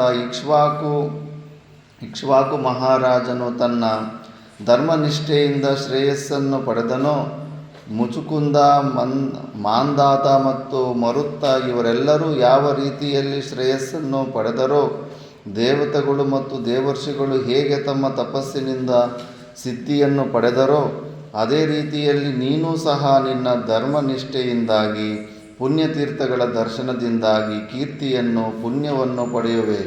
ಧೃತರಾಷ್ಟ್ರನ ಮಕ್ಕಳಾದರೋ ಅಧರ್ಮಯುಕ್ತರಾಗಿ ಮೋಹಪರವಶರಾಗಿ ಅತ್ಯಲ್ಪ ಕಾಲದಲ್ಲಿಯೇ ದೈತ್ಯರಂತೆ ವಿನಾಶ ಹೊಂದುತ್ತಾರೆ. ಇದರಲ್ಯಾವ ಸಂಶಯವೂ ಇಲ್ಲ. ಯುಧಿಷ್ಠಿರ, ಜನಮೇಜಯ, ಪಾಂಡುವಿನ ವೀರಪುತ್ರನಾದ ಯುಧಿಷ್ಠಿರಾದಿಗಳು ತಮ್ಮ ಅನುಯಾಯಿಗಳೊಡನೆ ತೀರ್ಥಯಾತ್ರೆಗೆ ಹೊರಟು ಅಲ್ಲಲ್ಲಿ ತಂಗುತ್ತಾ ನೈಮಿಷ್ಯಾರಣ್ಯಕ್ಕೆ ಆಗಮಿಸಿದರು. ನೈಮಿಷ್ಯಾರಣ್ಯದಲ್ಲಿದ್ದ ಗೋಮತಿ ನದಿಯ ತೀರಕ್ಕೆ ಆಗಮಿಸಿ ಆ ಪುಣ್ಯ ನದಿಯಲ್ಲಿ ಮಿಂದು ಅನೇಕಾನೇಕ ಗೋವುಗಳನ್ನು, ಐಶ್ವರ್ಯವನ್ನು ದಾನ ಮಾಡಿದರು. ದೇವಪಿತೃಗಳಿಗೆ ತರ್ಪಣ ಮಾಡಿದರು. ತಮ್ಮೊಡನೆ ಆಗಮಿಸಿದ್ದ ಮತ್ತು ಗೋಮತಿ ತೀರದಲ್ಲಿ ವಾಸವಾಗಿದ್ದ ಬ್ರಾಹ್ಮಣರನ್ನು ಯಥೋಚಿತವಾಗಿ ಸತ್ಕರಿಸಿದರು. ಅನಂತರದಲ್ಲಿ ಕನ್ಯಾತೀರ್ಥ, ಅಶ್ವತೀರ್ಥ, ಗೋತೀರ್ಥ, ಕಾಲಕೋಟಿ ತೀರ್ಥಗಳಲ್ಲಿ ಅನುಕ್ರಮವಾಗಿ ಸ್ನಾನ ಮಾಡಿ ವೃಷಪ್ರಸ್ಥಗಿರಿಯಲ್ಲಿ ಕೆಲವು ದಿನಗಳು ತಂಗಿದ್ದು ಬಳಿಕ ಪಾಂಡವರು ಬಾಹುದಾ ನದಿಯ ತೀರಕ್ಕೆ ಪ್ರಯಾಣ ಮಾಡಿದರು. ಆ ಪುಣ್ಯ ನದಿಯಲ್ಲಿ ಸ್ನಾನ ಮಾಡಿ ಅನಂತರದಲ್ಲಿ ದೇವತೆಗಳ ಯಜ್ಞಭೂಮಿ ಎಂದು ಪ್ರಸಿದ್ಧವಾದ ಪುಣ್ಯಕ್ಷೇತ್ರವಾದ ಪ್ರಯಾಗ ಕ್ಷೇತ್ರಕ್ಕೆ ಪ್ರಯಾಣ ಮಾಡಿದರು. ಆ ಪುಣ್ಯಕ್ಷೇತ್ರದಲ್ಲಿ ಗಂಗಾ ಯಮುನಾದಿಗಳ ಸಂಗಮ ಸ್ಥಾನದಲ್ಲಿ ಅನುದಿನವೂ ಸ್ನಾನ ಮಾಡುತ್ತಾ ಪಾಂಡವರು ಕೆಲವು ದಿನಗಳವರೆಗೆ ಆ ಕ್ಷೇತ್ರದಲ್ಲಿಯೇ ತಪಶ್ಚರಣೆಯಲ್ಲಿ ನಿರತರಾಗಿದ್ದರು. ಸತ್ಯಪ್ರತಿಜ್ಞರಾದ ಮಹಾತ್ಮರಾದ ಪಾಂಡವರು ಗಂಗಾ ಯಮುನಾ ಸಂಗಮ ಸ್ಥಾನದಲ್ಲಿ ಅನುದಿನವೂ ಸ್ನಾನ ಮಾಡುತ್ತಾ ಪೂತಾತ್ಮರಾಗಿ ಬ್ರಾಹ್ಮಣರಿಗೆ ಯಥೇಚ್ಛವಾದ ಐಶ್ವರ್ಯವನ್ನು ದಾನ ಮಾಡುತ್ತಿದ್ದರು. ಪ್ರಯಾಗ ಕ್ಷೇತ್ರದ ಯಾತ್ರೆಯನ್ನು ಮುಗಿಸಿಕೊಂಡು ಮುಂದೆ ಪಾಂಡವರು ಅನೇಕ ತಪಸ್ವಿಗಳಿಂದ ಸಂಸೇವ್ಯಮಾನವಾಗಿದ್ದ ಚತುರ್ಮುಖ ಬ್ರಹ್ಮನ ವೇದಿ ಕ್ಷೇತ್ರವನ್ನು ಬ್ರಾಹ್ಮಣರೊಡನೆ ತಲುಪಿದರು.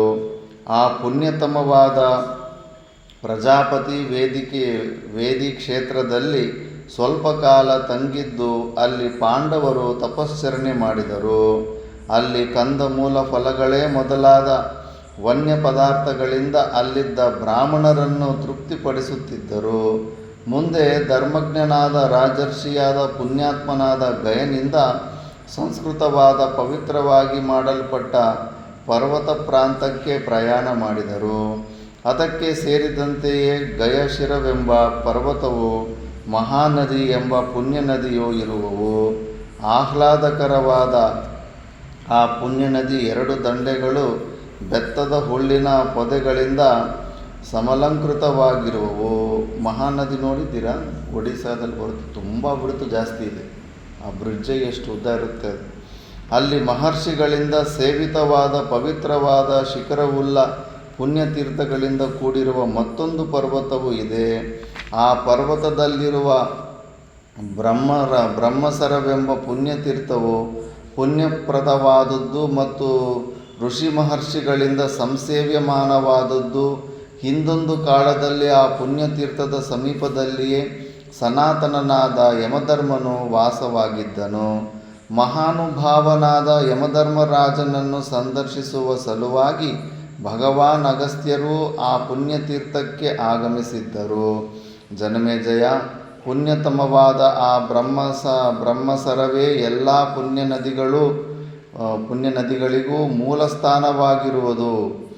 ಪಿನಾಕಪಾಣಿಯಾದ ಮಹಾದೇವನ ಸನ್ನಿಧಾನವು ಆ ತೀರ್ಥದಲ್ಲಿ ಅನವರತವಾಗಿರುವುದು. ಪುಣ್ಯತಮವಾದ ಆ ತೀರ್ಥಕ್ಷೇತ್ರಕ್ಕೆ ಪಾಂಡವರು ಆಗಮಿಸಿ ಅಲ್ಲಿಯೇ ಚಾತುರ್ಮಾಸ್ಯ ಯಾಗ ದೀಕ್ಷೆಯನ್ನು ಕೈಗೊಂಡು ಋಷಿಯಜ್ಞ ವಿಧಾನದಿಂದ ಕರ್ಮಾನುಷ್ಠಾನವನ್ನು ಮಾಡಿದರು. ಆ ಪುಣ್ಯಕ್ಷೇತ್ರದಲ್ಲಿಯೇ ಸನಾತನವಾದ ಅಕ್ಷಯವಟ ವೃಕ್ಷವೂ ಇರುವುದು. ಆ ಅಕ್ಷಯವಟ ವೃಕ್ಷದ ನೆರಳಿನಲ್ಲಿ ಮಾಡಿದ ಕರ್ಮಗಳೆಲ್ಲವೂ ಅಕ್ಷಯವಾದ ಫಲವನ್ನೇ ನೀಡುವವು. ದೇವತೆಗಳ ಯಾಗಭೂಮಿಯಾದ ಅಕ್ಷಯವಾದ ಫಲ ನೀಡುವ ಪುಣ್ಯಕ್ಷೇತ್ರದಲ್ಲಿ ಪಾಂಡವರು ಉಪವಾಸದಿಂದಿದ್ದು ಜಿತೇಂದ್ರಿಯರಾಗಿ ತಪಶ್ಚರಣೆ ಮಾಡುತ್ತಿದ್ದರು. ಆ ಕ್ಷೇತ್ರಕ್ಕೆ ತಪಸ್ವಿಗಳಾದ 100 ಬ್ರಾಹ್ಮಣರು ಆಗಮಿಸುತ್ತಿದ್ದರು. ಅವರ ಸಹಾಯದಿಂದ ಪಾಂಡವರು ಋಷಿಪ್ರೋಕ್ತವಾದ ಪ್ರಯೋಗ ವಿಧಾನದಿಂದ ಚಾತುರ್ಮಾಸ್ಯವೆಂಬ ಯಾಗವನ್ನು ಮಾಡಿದರು. ಧರ್ಮಜನ ಸದಸ್ಸಿನಲ್ಲಿ ಕುಳಿತಿದ್ದ ವಿದ್ಯಾತಪೋವೃದ್ಧರಾದ ವೇದಾಂಗ ಪಾರಂಗತರಾದ ಬ್ರಾಹ್ಮಣರು ಯಜ್ಞಕಾಲದಲ್ಲಿ ಪುಣ್ಯಪ್ರದವಾದ ಪ್ರವಚನಗಳನ್ನು ಮಾಡುತ್ತಿದ್ದರು. ವಿದ್ಯಾಭ್ಯಾಸವನ್ನು ಪೂರೈಸಿ ವ್ರತಚತುಷ್ಟಯವನ್ನು ಮುಗಿಸಿ ಕೌಮಾರ ವ್ರತಾನುಷ್ಠಾನವನ್ನು ಕೈಗೊಂಡಿದ್ದ ಶಮಟನು ಅಮೂರ್ತರಯಸನ ಮಗನಾದ ಗಯನ ವಿಷಯವಾಗಿ ಯುಧಿಷ್ಠಿರನ ಸಭೆಯಲ್ಲಿ ಈ ಮಾತುಗಳನ್ನು ಹೇಳಿದನು. ಧರ್ಮಜ, ಅಮೂರ್ತರಯಸನ ಮಗನಾದ ಗಯನು ಶ್ರೇಷ್ಠರಾದ ರಾಜರ್ಷಿಗಳಲ್ಲೊಬ್ಬನಾಗಿದ್ದನು. ಅವನು ಮಾಡಿದ ಪುಣ್ಯಕರ್ಮಗಳನ್ನು ಹೇಳುವೆನು ಕೇಳು. ಈ ಪುಣ್ಯಕ್ಷೇತ್ರದಲ್ಲಿಯೇ ಗಯ ಚಕ್ರವರ್ತಿಯು ಬಹು ಭೋಜ್ಯ ವಸ್ತುಗಳುಳ್ಳ ಮತ್ತು ಬಹು ದಕ್ಷಿಣಾಯುಕ್ತವಾದ ಅನೇಕಾನೇಕ ಯಾಗಗಳನ್ನು ಮಾಡಿದನು. ಭೋಜನಾರ್ಥವಾಗಿ ಪರ್ವತೋಪಮವಾದ 100 ಅನ್ನರಾಶಿಗಳು ಸಿದ್ಧವಾಗಿರುತ್ತಿದ್ದವು. ತುಪ್ಪದ ಕಾಲುವೆಗಳಿದ್ದವು. ಮೊಸರಿನ ನದಿಗಳು 100 ಸಂಖ್ಯೆಯಲ್ಲಿ ಪ್ರವಹಿಸುತ್ತಿದ್ದವು. ಸುಪಕ್ವವಾದ ವ್ಯಂಜನಾದಿಗಳ ಪಲ್ಯ ಮೊದಲಾದವುಗಳ ಪ್ರವಾಹವು ಅಧಿಕ ಸಂಖ್ಯೆಯಲ್ಲಿದ್ದಿತು. ಅಷ್ಟೊಂದು ಅಪಾರವಾದ ಭೋಜನ ಪರಿಕರಗಳು ಅನುದಿನವೂ ಸಿದ್ಧವಾಗುತ್ತಿದ್ದು ಲಕ್ಷ ಆಗಂತುಕರಿಗೆ ಯಥೇಚ್ಛವಾಗಿ ಹಂಚಲ್ಪಡುತ್ತಿದ್ದವು. ಅದಷ್ಟೇ ಅಲ್ಲದೆ ಯಜ್ಞದ 1000 ಸದಸ್ಯರಿಗೆ ಪ್ರತ್ಯೇಕವಾಗಿ ಸುಪಕ್ವವಾದ ಸುಸಂಸ್ಕೃತವಾದ ಭೋಜನವು ಸಿದ್ಧವಾಗುತ್ತಿದ್ದಿತು. ದಕ್ಷಿಣೆಯನ್ನು ಕೊಡುವಾಗಲೂ ಬ್ರಾಹ್ಮಣರು ಮಾಡುತ್ತಿದ್ದ ವೇದಘೋಷವು ಗಗನವನ್ನು ಮುಟ್ಟುತ್ತಿದ್ದಿತು.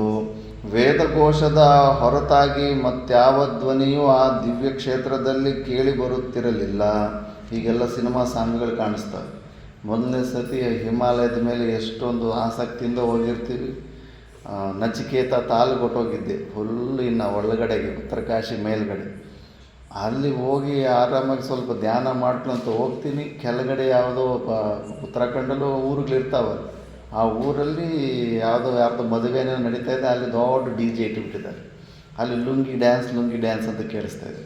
ಇಷ್ಟು ದೂರ ಬಂದರೂ ಕೂಡ ಈ ಮಾಯ ಬಿಟ್ಟಿಲ್ವಲ್ಲಪ್ಪ ಅಂತ ಹಿಮಾಲಯನೂ ಕೂಡ ಆವರಿಸ್ಬಿಟ್ಟಿದೆ. ನೋಡು ಮುಂಚೆ ಹೆಂಗೆ ಆ ವೇದ ಘೋಷಗಳು ಅವೆಲ್ಲ ಕೇಳಿಸ್ತಾ ಇತ್ತು. ಪವಿತ್ರವಾದ ಆ ವೇದಘೋಷವು ಗಗನವನ್ನು, ಭೂವಲಯವನ್ನು, 4 ದಿಕ್ಕುಗಳನ್ನು, ಸ್ವರ್ಗವನ್ನು ವ್ಯಾಪಿಸಿದ್ದಿತು. ಆ ಸಂದರ್ಭದಲ್ಲಿ ಮತ್ತೊಂದು ವಿಚಿತ್ರವೂ ನಡೆಯಿತು. ಗಯನು ಭೋಜನಾರ್ಥವಾಗಿ ಸಿದ್ಧಪಡಿಸಿದ್ದ ಭಕ್ಷ್ಯಭೋಜ್ಯ ಲೇಹ್ಯ ಚೋಷ್ಯ ಪಾನೀಯಗಳಿಂದ ಸುಸಂತುಷ್ಟರಾದ ಜನರು ಆ ಅದ್ಭುತವಾದ ಭೋಜನವನ್ನು ಕುರಿತು ದೇಶ ವಿದೇಶಗಳಲ್ಲಿಯೂ ಗಾಯನ ಮಾಡುತ್ತಿದ್ದರು. ಗಯನು ಮಾಡಿದ ಯಜ್ಞ ಸಮಾರಂಭದಲ್ಲಿ ಭೋಜನ ಮಾಡಿದ ನಂತರ ಪುನಃ ಭೋಜನ ಮಾಡಬೇಕೆನ್ನುವ ಪ್ರಾಣಿಯು ಈ ಪ್ರಪಂಚದಲ್ಲಿ ಯಾವನಿದ್ದಾನೆ? ಯಾರಿಗೂ ಪುನಃ ಭೋಜನ ಮಾಡುವ ಇಚ್ಛೆ ಉಂಟಾಗುತ್ತಿರಲಿಲ್ಲ. ಲಕ್ಷ ಲಕ್ಷ ಜನರು ಊಟ ಮಾಡಿದ ನಂತರವೂ 25 ಅನ್ನ ಪರ್ವತಗಳು ಹಾಗೆಯೇ ಉಳಿದಿರುತ್ತಿದ್ದವು. 25 ಅನ್ನದ ಪರ್ವತಗಳು ಮಾಡ್ತಾಯಿದ್ರಂತೆ. ರಾಜರ್ಷಿಯಾದ ಅಮಿತದ್ಯುತಿಯಾದ ಗಯನು ಆಗಿನ ಕಾಲದಲ್ಲಿ ದಾನ ಧರ್ಮ ಹೆಚ್ಚು ಮಾಡ್ತಾ ಇದ್ದಿದ್ದಕ್ಕೆ ಬೆಳೆಗಳು ಕೂಡ ಚೆನ್ನಾಗಿ ಆಗ್ತಾಯಿತ್ತು, ಮಳೆನೂ ಚೆನ್ನಾಗಿ ಆಗ್ತಾಯಿತ್ತು. ಯಾಕಂದರೆ ಶುದ್ಧೀಕರಣ ಆಗ್ತಾಯಿತ್ತು, ದೋಷ ಇರ್ತಿರ್ಲಿಲ್ಲ.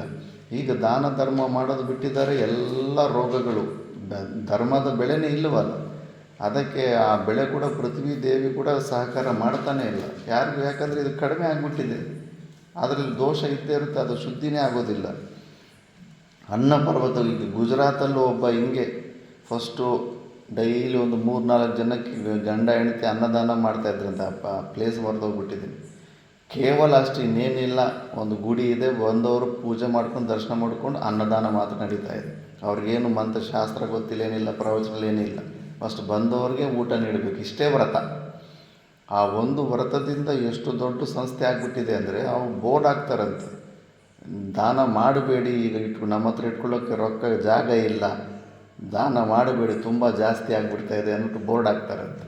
ಅಷ್ಟು ದಾನ ಧರ್ಮ ಬರುತ್ತೆ. ಫಸ್ಟು ಪ್ರೀತಿಯಿಂದ ದಾನ ಮಾಡೋದು ಕಲಿ. ಪರಮಾತ್ಮ ಕೊಡೋನು, ಅನ್ನಪೂರ್ಣದೇವಿ ಕೊಡೋನು ಕೊಡ್ತಾಳೆ, ಹೆಂಗಿಂದನೂ ಕೊಡ್ತಾಳೆ. ಮನುಷ್ಯರಿಗೆ ಅದಿಲ್ಲ. ಅಯ್ಯೋ ಕೊಟ್ಟರೆ ಖರ್ಚಾಗ್ಬಿಡುತ್ತೆ ಅಂತ ಹಿಂಗಿರ್ತಾರೆ. ಅದಂಗೆ ಜೀವನ ಹಂಗೆ ಆಗಿಬಿಡುತ್ತೆ. ಮುಂಚೆ ಎಲ್ಲ ಹಿಂಗೆಲ್ಲ ದಾನ ಧರ್ಮಗಳು ಹಂಗೆ ನಡೀತಾ ಇತ್ತು. ರಾಜರ್ಷಿಯಾದ ಅಮಿತ ದ್ವಿತೀಯಾದ ಗಯನು ಆ ಯಜ್ಞದ ಸಮಾರಂಭ ಕಾಲದಲ್ಲಿ ಸಿದ್ಧಪಡಿಸಿದ್ದ ಭೋಜನ ಸಾಮಗ್ರಿಗಳನ್ನು ಹಿಂದೆ ಯಾರೂ ಸಿದ್ಧಪಡಿಸಿರಲಿಲ್ಲ, ಮುಂದೆಯೂ ಯಾರಿಂದಲೂ ಸಿದ್ಧಪಡಿಸುವ ಸಾಧ್ಯತೆಯೂ ಇಲ್ಲ. ಗಯನು ಅಸಂಖ್ಯಾತವಾದ ಆಜ್ಯಾಹುತಿಗಳಿಂದ ದೇವತೆಗಳನ್ನು ಎಷ್ಟರ ಮಟ್ಟಿಗೆ ತೃಪ್ತಿಪಡಿಸಿದ್ದನೆಂದರೆ, ಮುಂದೆ ಬೇರೊಬ್ಬರು ಮಾಡುವ ಆಜ್ಯಾಹುತಿಯು ಆ ದೇವತೆಗಳಿಗೆ ಬೇಡವಾಯಿತು. ಅವರಿಗೆ ಆಜ್ಯಾಹುತಿಯನ್ನು ಸ್ವೀಕರಿಸಲು ಸಾಧ್ಯವೇ ಆಗುತ್ತಿರಲಿಲ್ಲ. ಇನ್ನು ದಕ್ಷಿಣೆಯ ವಿಷಯವಾಗಿ ಹೇಳುವುದಾದರೆ, ಗಯನಿತ್ತ ದಕ್ಷಿಣೆಯು ಅಪಾರ ಅಸಂಖ್ಯ ಎಂದು ಮಾತ್ರ ಹೇಳಬಹುದಾಗಿದ್ದಿತು. ಭೂಮಿಯಲ್ಲಿರುವ ಮರಳಿನ ಕಣಗಳು ಹೇಗೆ ಅಸಂಖ್ಯಾತಗಳೋ, ಆಕಾಶದಲ್ಲಿರುವ ತಾರೆಗಳು ಹೇಗೆ ಅಸಂಖ್ಯಾತಗಳೋ, ಅಂತರಿಕ್ಷದಿಂದ ಬೀಳುವ ಮಳೆಯ ಹನಿಗಳು ಹೇಗೆ ಅಸಂಖ್ಯಾತಗಳೋ, ಅದೇ ರೀತಿಯಲ್ಲಿ ಗಯನು ಆ ಮಹಾಯಜ್ಞದ ಸಮಾರಂಭದಲ್ಲಿ ಕೊಟ್ಟ ದಕ್ಷಿಣೆಯು ಅಸಂಖ್ಯಾತವಾಗಿತ್ತು. ಇಷ್ಟೊಂದು ಲೆಕ್ಕ ಮಾಡಲು ಯಾರಿಂದಲೂ ಸಾಧ್ಯವಿರಲಿಲ್ಲ. ಹೀಗೆ ಹೇಳಿಕೊಂಡು ಜನರು ದೇಶ ವಿದೇಶಗಳಲ್ಲಿಯೂ ಗಯಚಕ್ರವರ್ತಿಯ ಗುಣಗಳನ್ನು ಗಾಯನ ಮಾಡುತ್ತಿದ್ದರು. ಧರ್ಮಜ, ಅಂತಹ ಮಹಾಯಾಗಗಳನ್ನು ಗಯನು ಆ ಬ್ರಹ್ಮಸರದ ಬಳಿಯಲ್ಲಿ ಅನೇಕ ಸಲ ಮಾಡಿದನು. ಜನಮೇಜಯ, ಕುಂತಿಪುತ್ರನಾದ ಭೂರಿ ದಕ್ಷಿಣೆಗಳನ್ನು ಕೊಡುವನೆಂದು ಪ್ರಸಿದ್ಧನಾದ ಧರ್ಮಜನು ಅನಂತರದಲ್ಲಿ ಅನುಜರೊಡನೆಯೂ ಬ್ರಾಹ್ಮಣರೊಡನೆಯೂ ಅಗಸ್ತ್ಯರ ಆಶ್ರಮಕ್ಕೆ ಪ್ರಯಾಣ ಮಾಡಿ ದುರ್ಜಯ ಎಂಬ ಸ್ಥಳದಲ್ಲಿ ಉಳಿದುಕೊಂಡನು.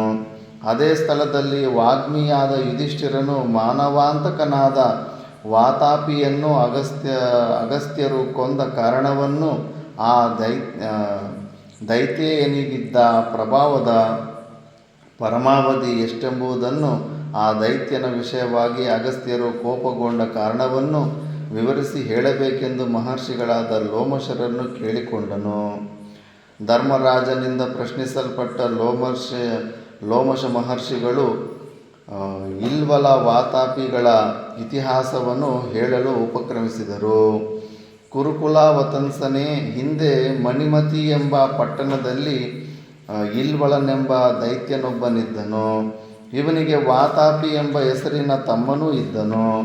ಒಂದಾನೊಂದು ದಿನ ದೈತ್ಯ ವಂಶಜನಾದ ಇಲ್ವಲನು ತಪೋಧನನಾದ ಬ್ರಾಹ್ಮಣನೊಬ್ಬನನ್ನು ಸತ್ಕರಿಸಿ ತನಗೆ ಇಂದ್ರನಿಗೆ ಸಮಾನನಾದ ಮಗನು ಹುಟ್ಟುವಂತೆ ಅನುಗ್ರಹಿಸಬೇಕೆಂದು ಕೇಳಿಕೊಂಡನು. ಆದರೆ ಆ ಬ್ರಾಹ್ಮಣನು ಇಲ್ವಲನಿಗೆ ಇಂದ್ರ ಸಮನಾದ ಮಗನನ್ನು ಪಡೆಯುವ ವರವನ್ನು ದಯಪಾಲಿಸಲಿಲ್ಲ. ಆ ಕಾರಣದಿಂದಾಗಿ ಅಸುರನು ಬ್ರಾಹ್ಮಣನ ವಿಷಯದಲ್ಲಿ ಕುಪಿತನಾದನು. ಆ ಬ್ರಾಹ್ಮಣನ ಮೇಲೆ ಕೋಪಗೊಂಡದ್ದು ಮಾತ್ರವಲ್ಲ, ಅಂದಿನಿಂದ ಇಲ್ವಲನು ಬ್ರಾಹ್ಮಣ ವಿನಾಶಕನೂ ಆದನು. ಮಾಯಾವಿದ್ಯೆಯಲ್ಲಿ ನಿಷ್ಣಾತನಾಗಿದ್ದ ಕೋಪಿಷ್ಠನಾದ ಇಲ್ವಲನು ತನ್ನ ತಮ್ಮನಾದ ವಾತಾಪಿಯನ್ನು ಮಾಯೆಯಿಂದ ಆಡನ್ನಾಗಿ ಮಾಡುತ್ತಿದ್ದನು. ಮಾಯಾವಿದ್ಯೆಯಲ್ಲಿ ನಿಷ್ಣಾತನಾಗಿದ್ದ ವಾತಾಪಿಯು ಕ್ಷಣ ಮಾತ್ರದಲ್ಲಿ ಅನ್ನನ ಮಾಯಾಮಂತ್ರದ ಪ್ರಭಾವದಿಂದಲೂ ಸ್ವಶಕ್ತಿಯಿಂದಲೂ ಆಡಾಗಿ ಪರಿವರ್ತಿತನಾಗುತ್ತಿದ್ದನು. ಇಲ್ವಲನು ಅಜರೂಪನಾದ ವಾತಾಪಿಯನ್ನು ಕತ್ತರಿಸಿ, ಅಂದರೆ ಮೇಕೆ ಆಗಿಬಿಡ್ತಾ ಇದ್ದಂತೆ ತಮ್ಮ, ಅದರ ಮಾಂಸವನ್ನು ಪಕ್ವ ಮಾಡಿ ಅತಿಥಿಗಳಾಗಿ ಬರುವ ಬ್ರಾಹ್ಮಣರಿಗೆ ವಿನಮ್ರನಾಗಿ ಅರ್ಪಿಸುತ್ತಿದ್ದನು. ಬ್ರಾಹ್ಮಣರು ಆ ಮಾಂಸವನ್ನು ಭಕ್ಷಣ ಮಾಡಿದೊಡನೆಯೇ ಸತ್ತು ಹೋಗುತ್ತಿದ್ದರು. ಬ್ರಾಹ್ಮಣರು ಏಕೆ ಸಾಯುತ್ತಿದ್ದರೆಂಬುದಕ್ಕೆ ಕಾರಣವನ್ನು ಹೇಳುವೆನು ಕೇಳು ಧರ್ಮಜ.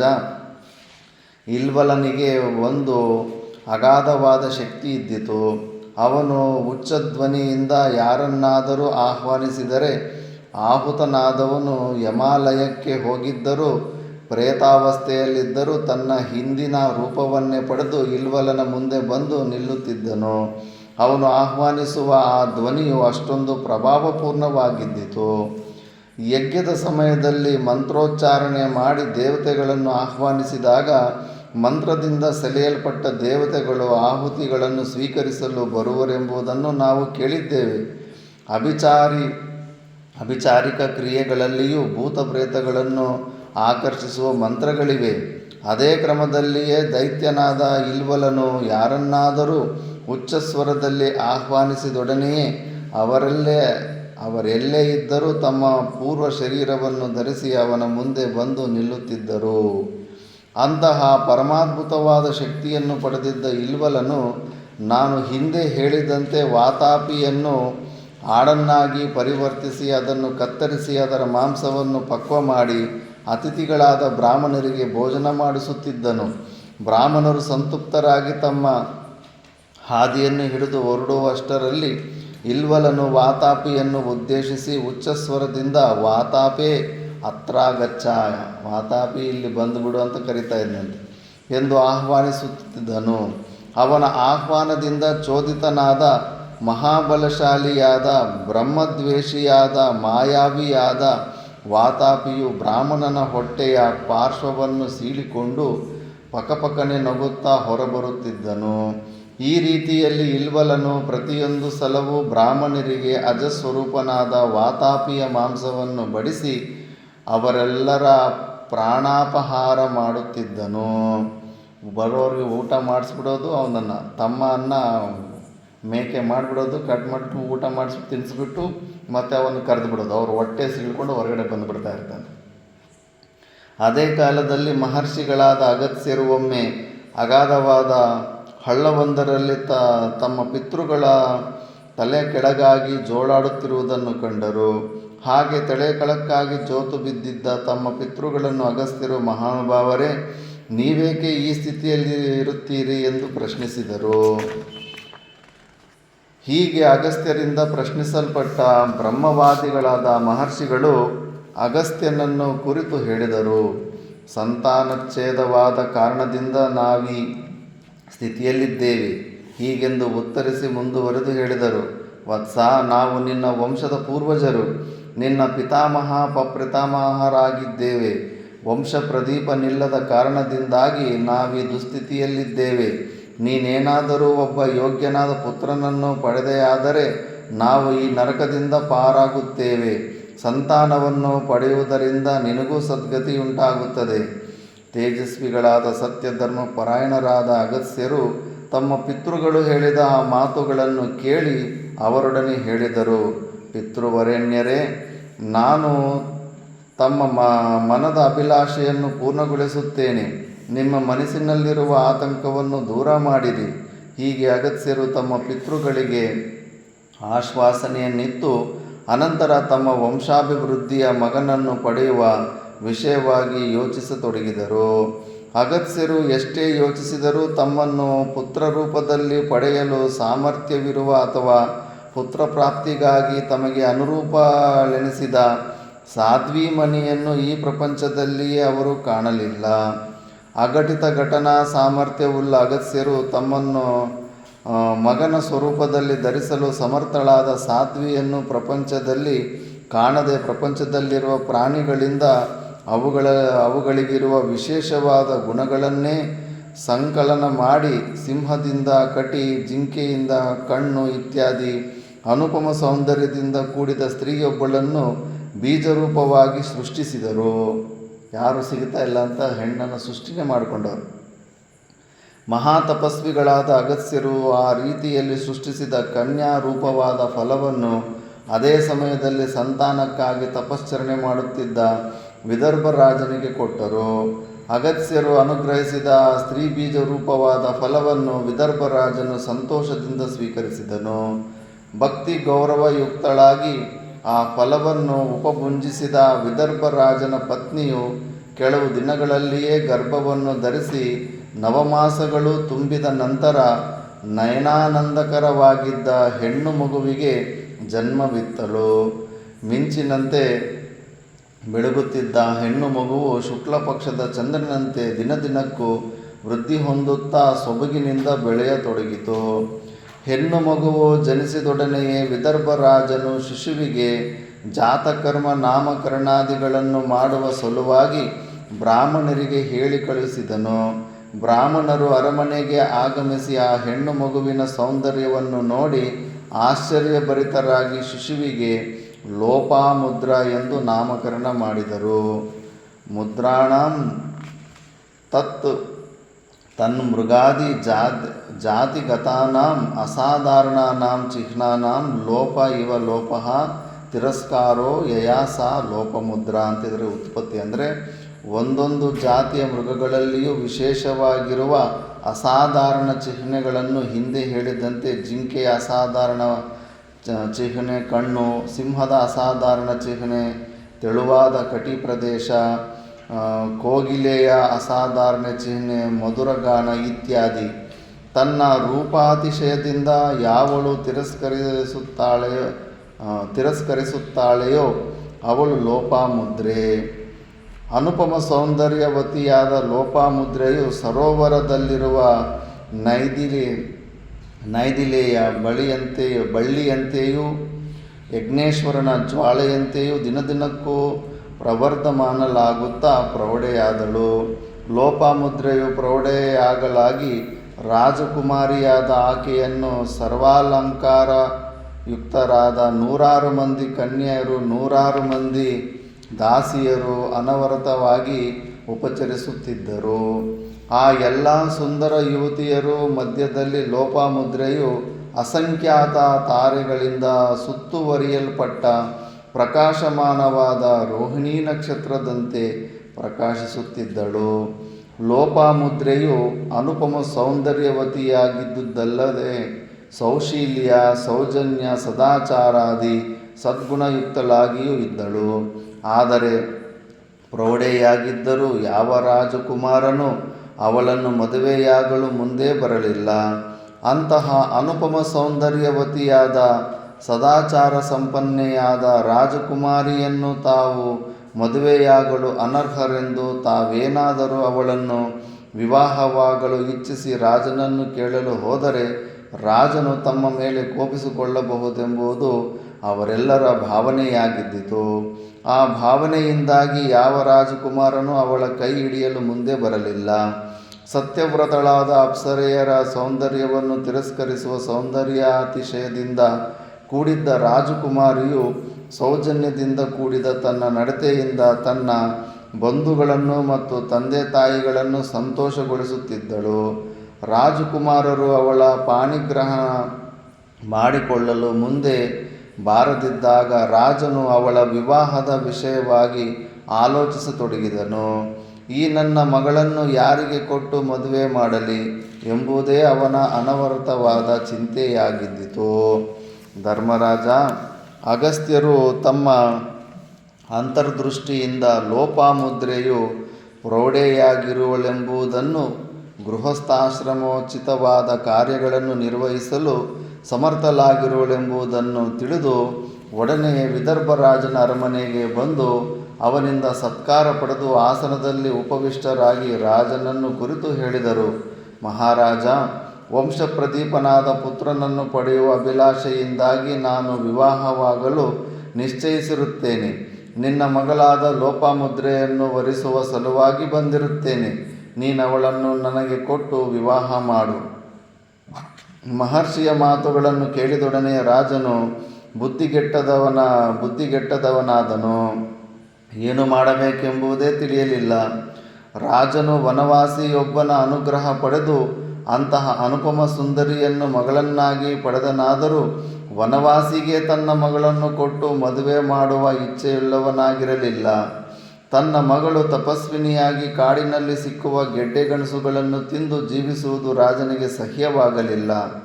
ಯದ್ಯಪಿ ತನ್ನ ಮಗಳನ್ನು ಚೀರವಸ್ತ್ರ ಜಟಾಧಾರಿಗಳಾದ ಅಗಸ್ತ್ಯರಿಗೆ ಕೊಡಲು ಇಚ್ಛೆಯಿಲ್ಲದಿದ್ದರೂ ಅಘಟಿತ ಘಟನಾ ಸಾಮರ್ಥ್ಯವುಳ್ಳ ಅವರ ಪ್ರಾರ್ಥನೆಯನ್ನು ನಿರಾಕರಿಸುವ ಧೈರ್ಯವೂ ರಾಜನಿಗಿರಲಿಲ್ಲ. ಮಹರ್ಷಿಗಳಿಗೆ ಒಡನೆಯೇ ಯಾವುದೊಂದು ಉತ್ತರವನ್ನು ಕೊಡದೆ ಅಂತಃಪುರಕ್ಕೆ ಹೋಗಿ ತನ್ನ ಪತ್ನಿಯೊಡನೆ ಹೇಳಿದನು. ಪ್ರಿಯಳೇ, ಮಹಾತ್ಮರಾದ ಅಗಸ್ತ್ಯರು ನಮ್ಮ ಪ್ರಿಯಸುತೆಯಾದ ಲೋಪಾಮುದ್ರೆಯನ್ನು ಪಾಣಿಗ್ರಹಣ ಮಾಡಿಕೊಳ್ಳಲು ಅಪೇಕ್ಷಿಸಿ ಬಂದಿರುವರು. ಅವರು ಮಹಾ ತೇಜಸ್ವಿಗಳು ಮತ್ತು ಅತಿಶಯವಾದ ತಪಪ್ರಭಾವವುಳ್ಳವರು.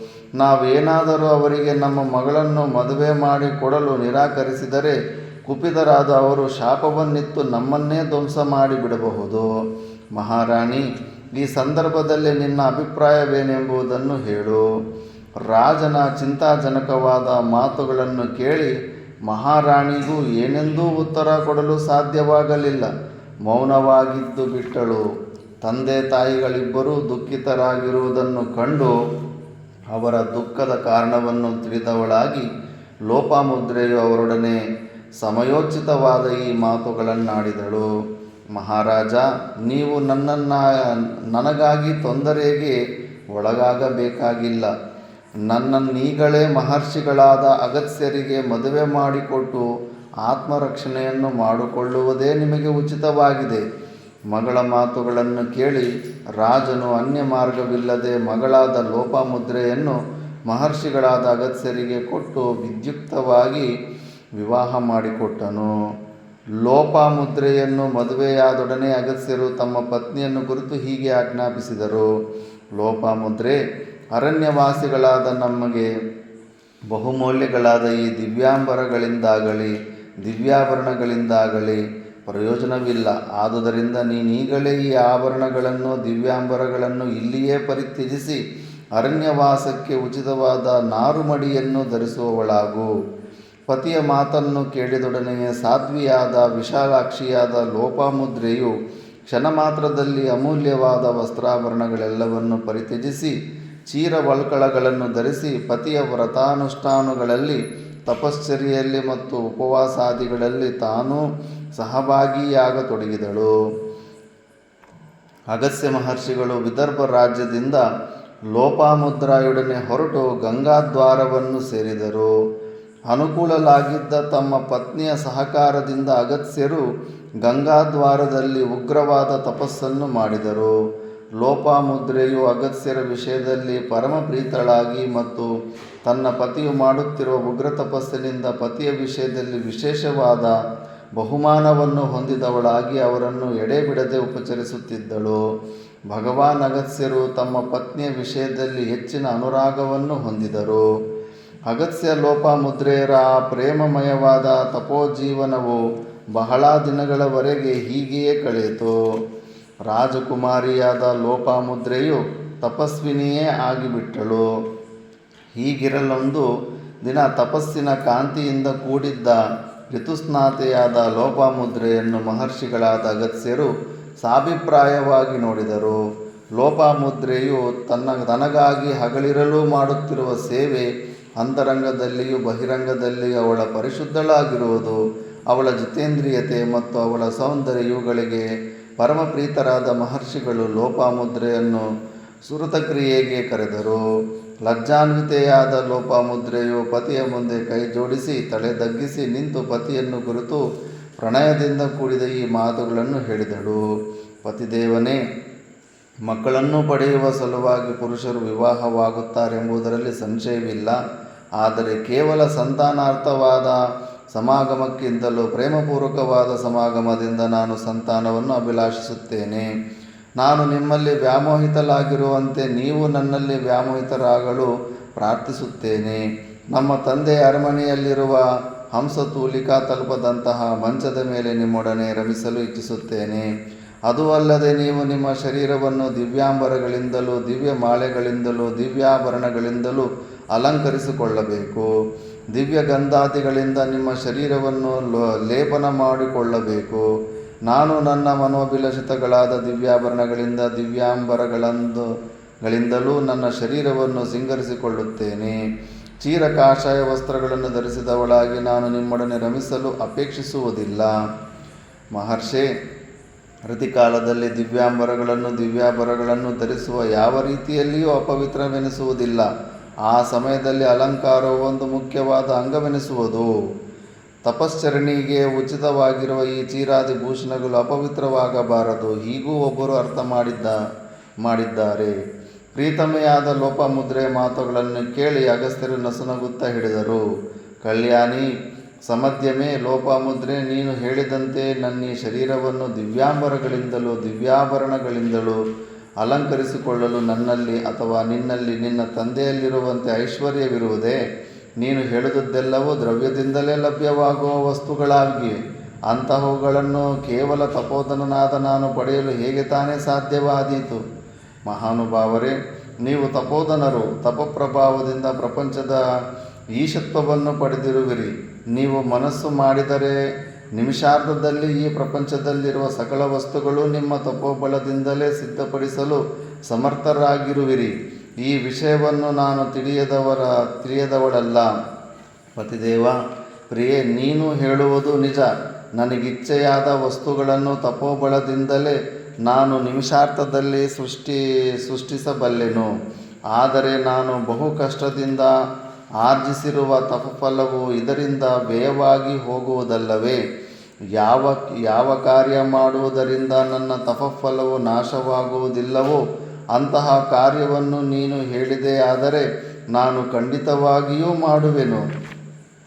ಪತಿದೇವ, ನನ್ನ ಋತುಕಾಲದ ಸ್ವಲ್ಪ ದಿನಗಳು ಮಾತ್ರವೇ ಉಳಿದಿರುವವು.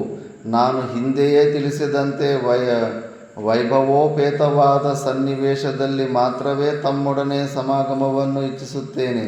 ವೈಭವೋಪೇತವಾದ ಸನ್ನಿವೇಶದ ಸಿದ್ಧತೆಯು ತಮ್ಮ ತಪಫಲದ ವೇದಿಂದಲೇ ಆಗಬೇಕೆಂದು ನಾನು ಹೇಳಲಾರೆನು. ಯಾವ ರೀತಿಯಲ್ಲಿ ತಮ್ಮ ತಪಸ್ಸು ಮತ್ತು ಧರ್ಮವು ಲೋಪವಾಗುವುದಿಲ್ಲವೋ ಆ ರೀತಿಯಲ್ಲಿ ನನ್ನ ಕಾಮನೆಗಳನ್ನು ಪೂರೈಸಿಕೊಡುವ ಕೃಪೆ ಮಾಡಿರಿ. ಕಲ್ಯಾಣಿ, ಈ ನಿನ್ನ ಅಭಿಲಾಷೆಯು ನಿನ್ನ ದೃಢ ನಿಶ್ಚಯವೇ ಆಗಿರುವುದಾದರೆ ನಾನು ಕಾಮೋಪಭೋಗಗಳ ಪ್ರಾಪ್ತಿಗಾಗಿ ಐಶ್ವರ್ಯವನ್ನು ಸಂಪಾದಿಸಿ ತರಲು ಈಗಲೇ ಹೊರಡುವೆನು.